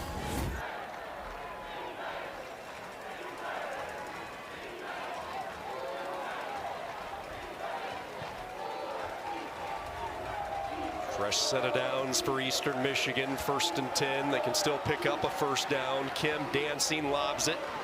Checks down to his running back, carrying a couple of defenders. Savion Brown had him hooked up around the waist, but Dunlap, just like his teammate McMillan, you don't bring these guys down off initial contact. Yeah, and 7, Solomon Brown, I thought, did a fine job of making the ball cut back inside. They go fast here. Kim boot scooting toward the pylon, and he reached across at the last second, but he'll be ruled out of bounds at the 2. He picked up the first down, though. Right here, you'll see he couldn't really get his foot in bounds and planted in the turf to stretch out. 1st and goal. They hand the ball off. That time there was penetration. No hole to be found for Dunlap. 2nd and goal.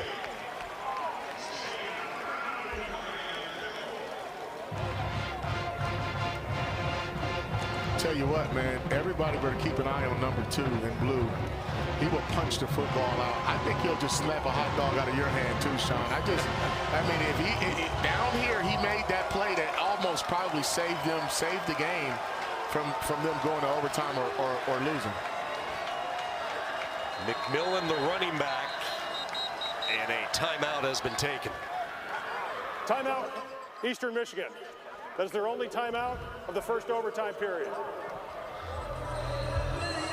12th year on the sideline in Ypsilanti for Chris Creighton. 2nd longest tenured coach in the MAC. And you just look at the body of work over the past decade. This was a program that had been to the California Bowl in 1987. That was their only postseason game the program ever knew before 2016. And Creighton has delivered 6 bowl games in the last 9 years. I thought it was a really smart comparison when you heard Coach Limbo this week in the press conference compare what Creighton has done at Eastern Michigan with what the great Bill Snyder did at Kansas State. That type of situation where they just weren't winning games. You bring in a coach, you change the culture, and all of a sudden you get a little bit of a run going. Yeah, you start hiring the right people, recruiting the right kind of kids, you get them to buy in, and then you'll find yourself having a chance to play in postseason games more so than not. 12 personnel, 2 tight ends. They'll use that extra beef over the right side. The pile still moving. Now we get the whistle and a 3rd down and goal. Dunlap ended up in the end zone, but forward progress had stopped. You can just feel the tension inside this stadium. Both sidelines fighting, scrapping for every inch.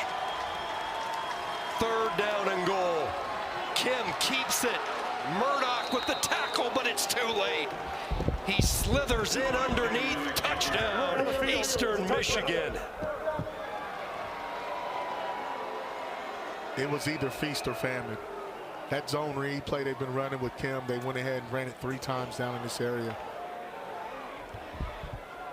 And it's a game of inches. So do you go for the win or do you play for a second overtime? They still have Kim in the huddle. Chris Creighton thinking, let's try to end it right here. Yeah, and it's a strategy to get Buffalo to burn a timeout, too, if they don't like what they see. On the road, 1 play, 3 yards. He doesn't want to give it back to him. It all comes down to this. The 2-point conversion for the win. Kim lost it. Buffalo celebrates. It'll be a happy homecoming tonight for the Bulls. 31-30. What a finish.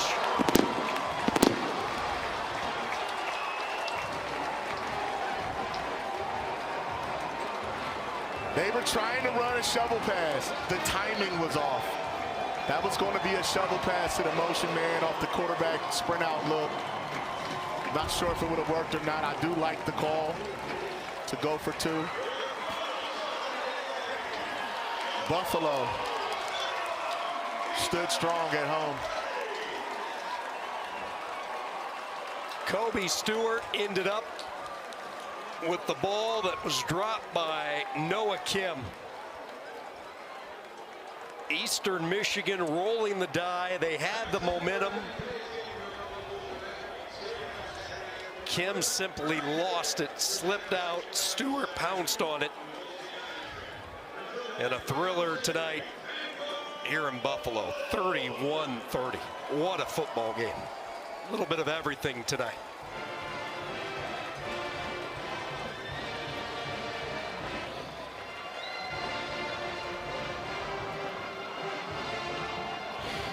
Coach Pete Limbo joins us. First off, Coach, we'll let you catch your breath. What a homecoming finish. Take us through that last series of events we saw from your defense. Yeah, well, first of all, guys, I'm getting way too old for this.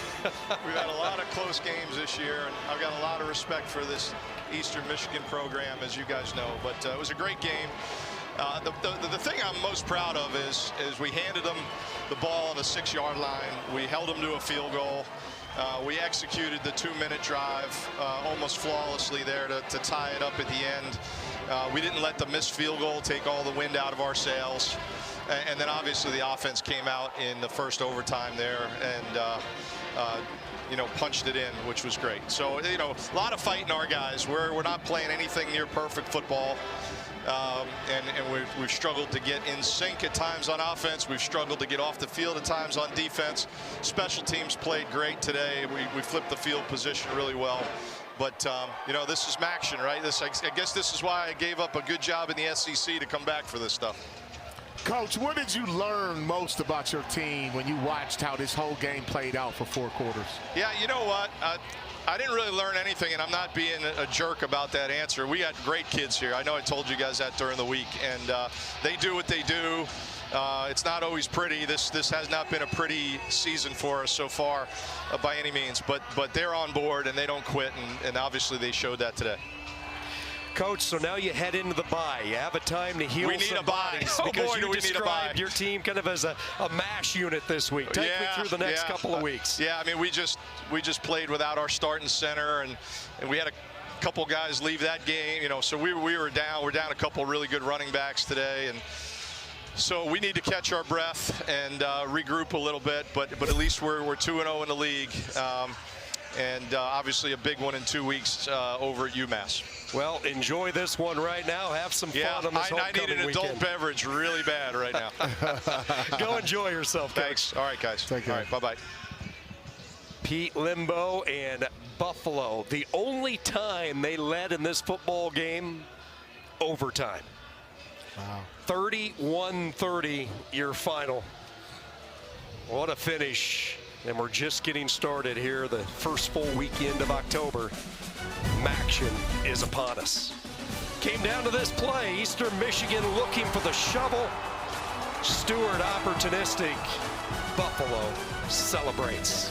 For Marcus Ray, this is Sean Kinney saying so long from Buffalo. Your final score, 31-30. Bulls prevail. All games airing on the ESPN networks are streaming live and archived on the ESPN app. This has been a presentation of ESPN, the worldwide leader in sports.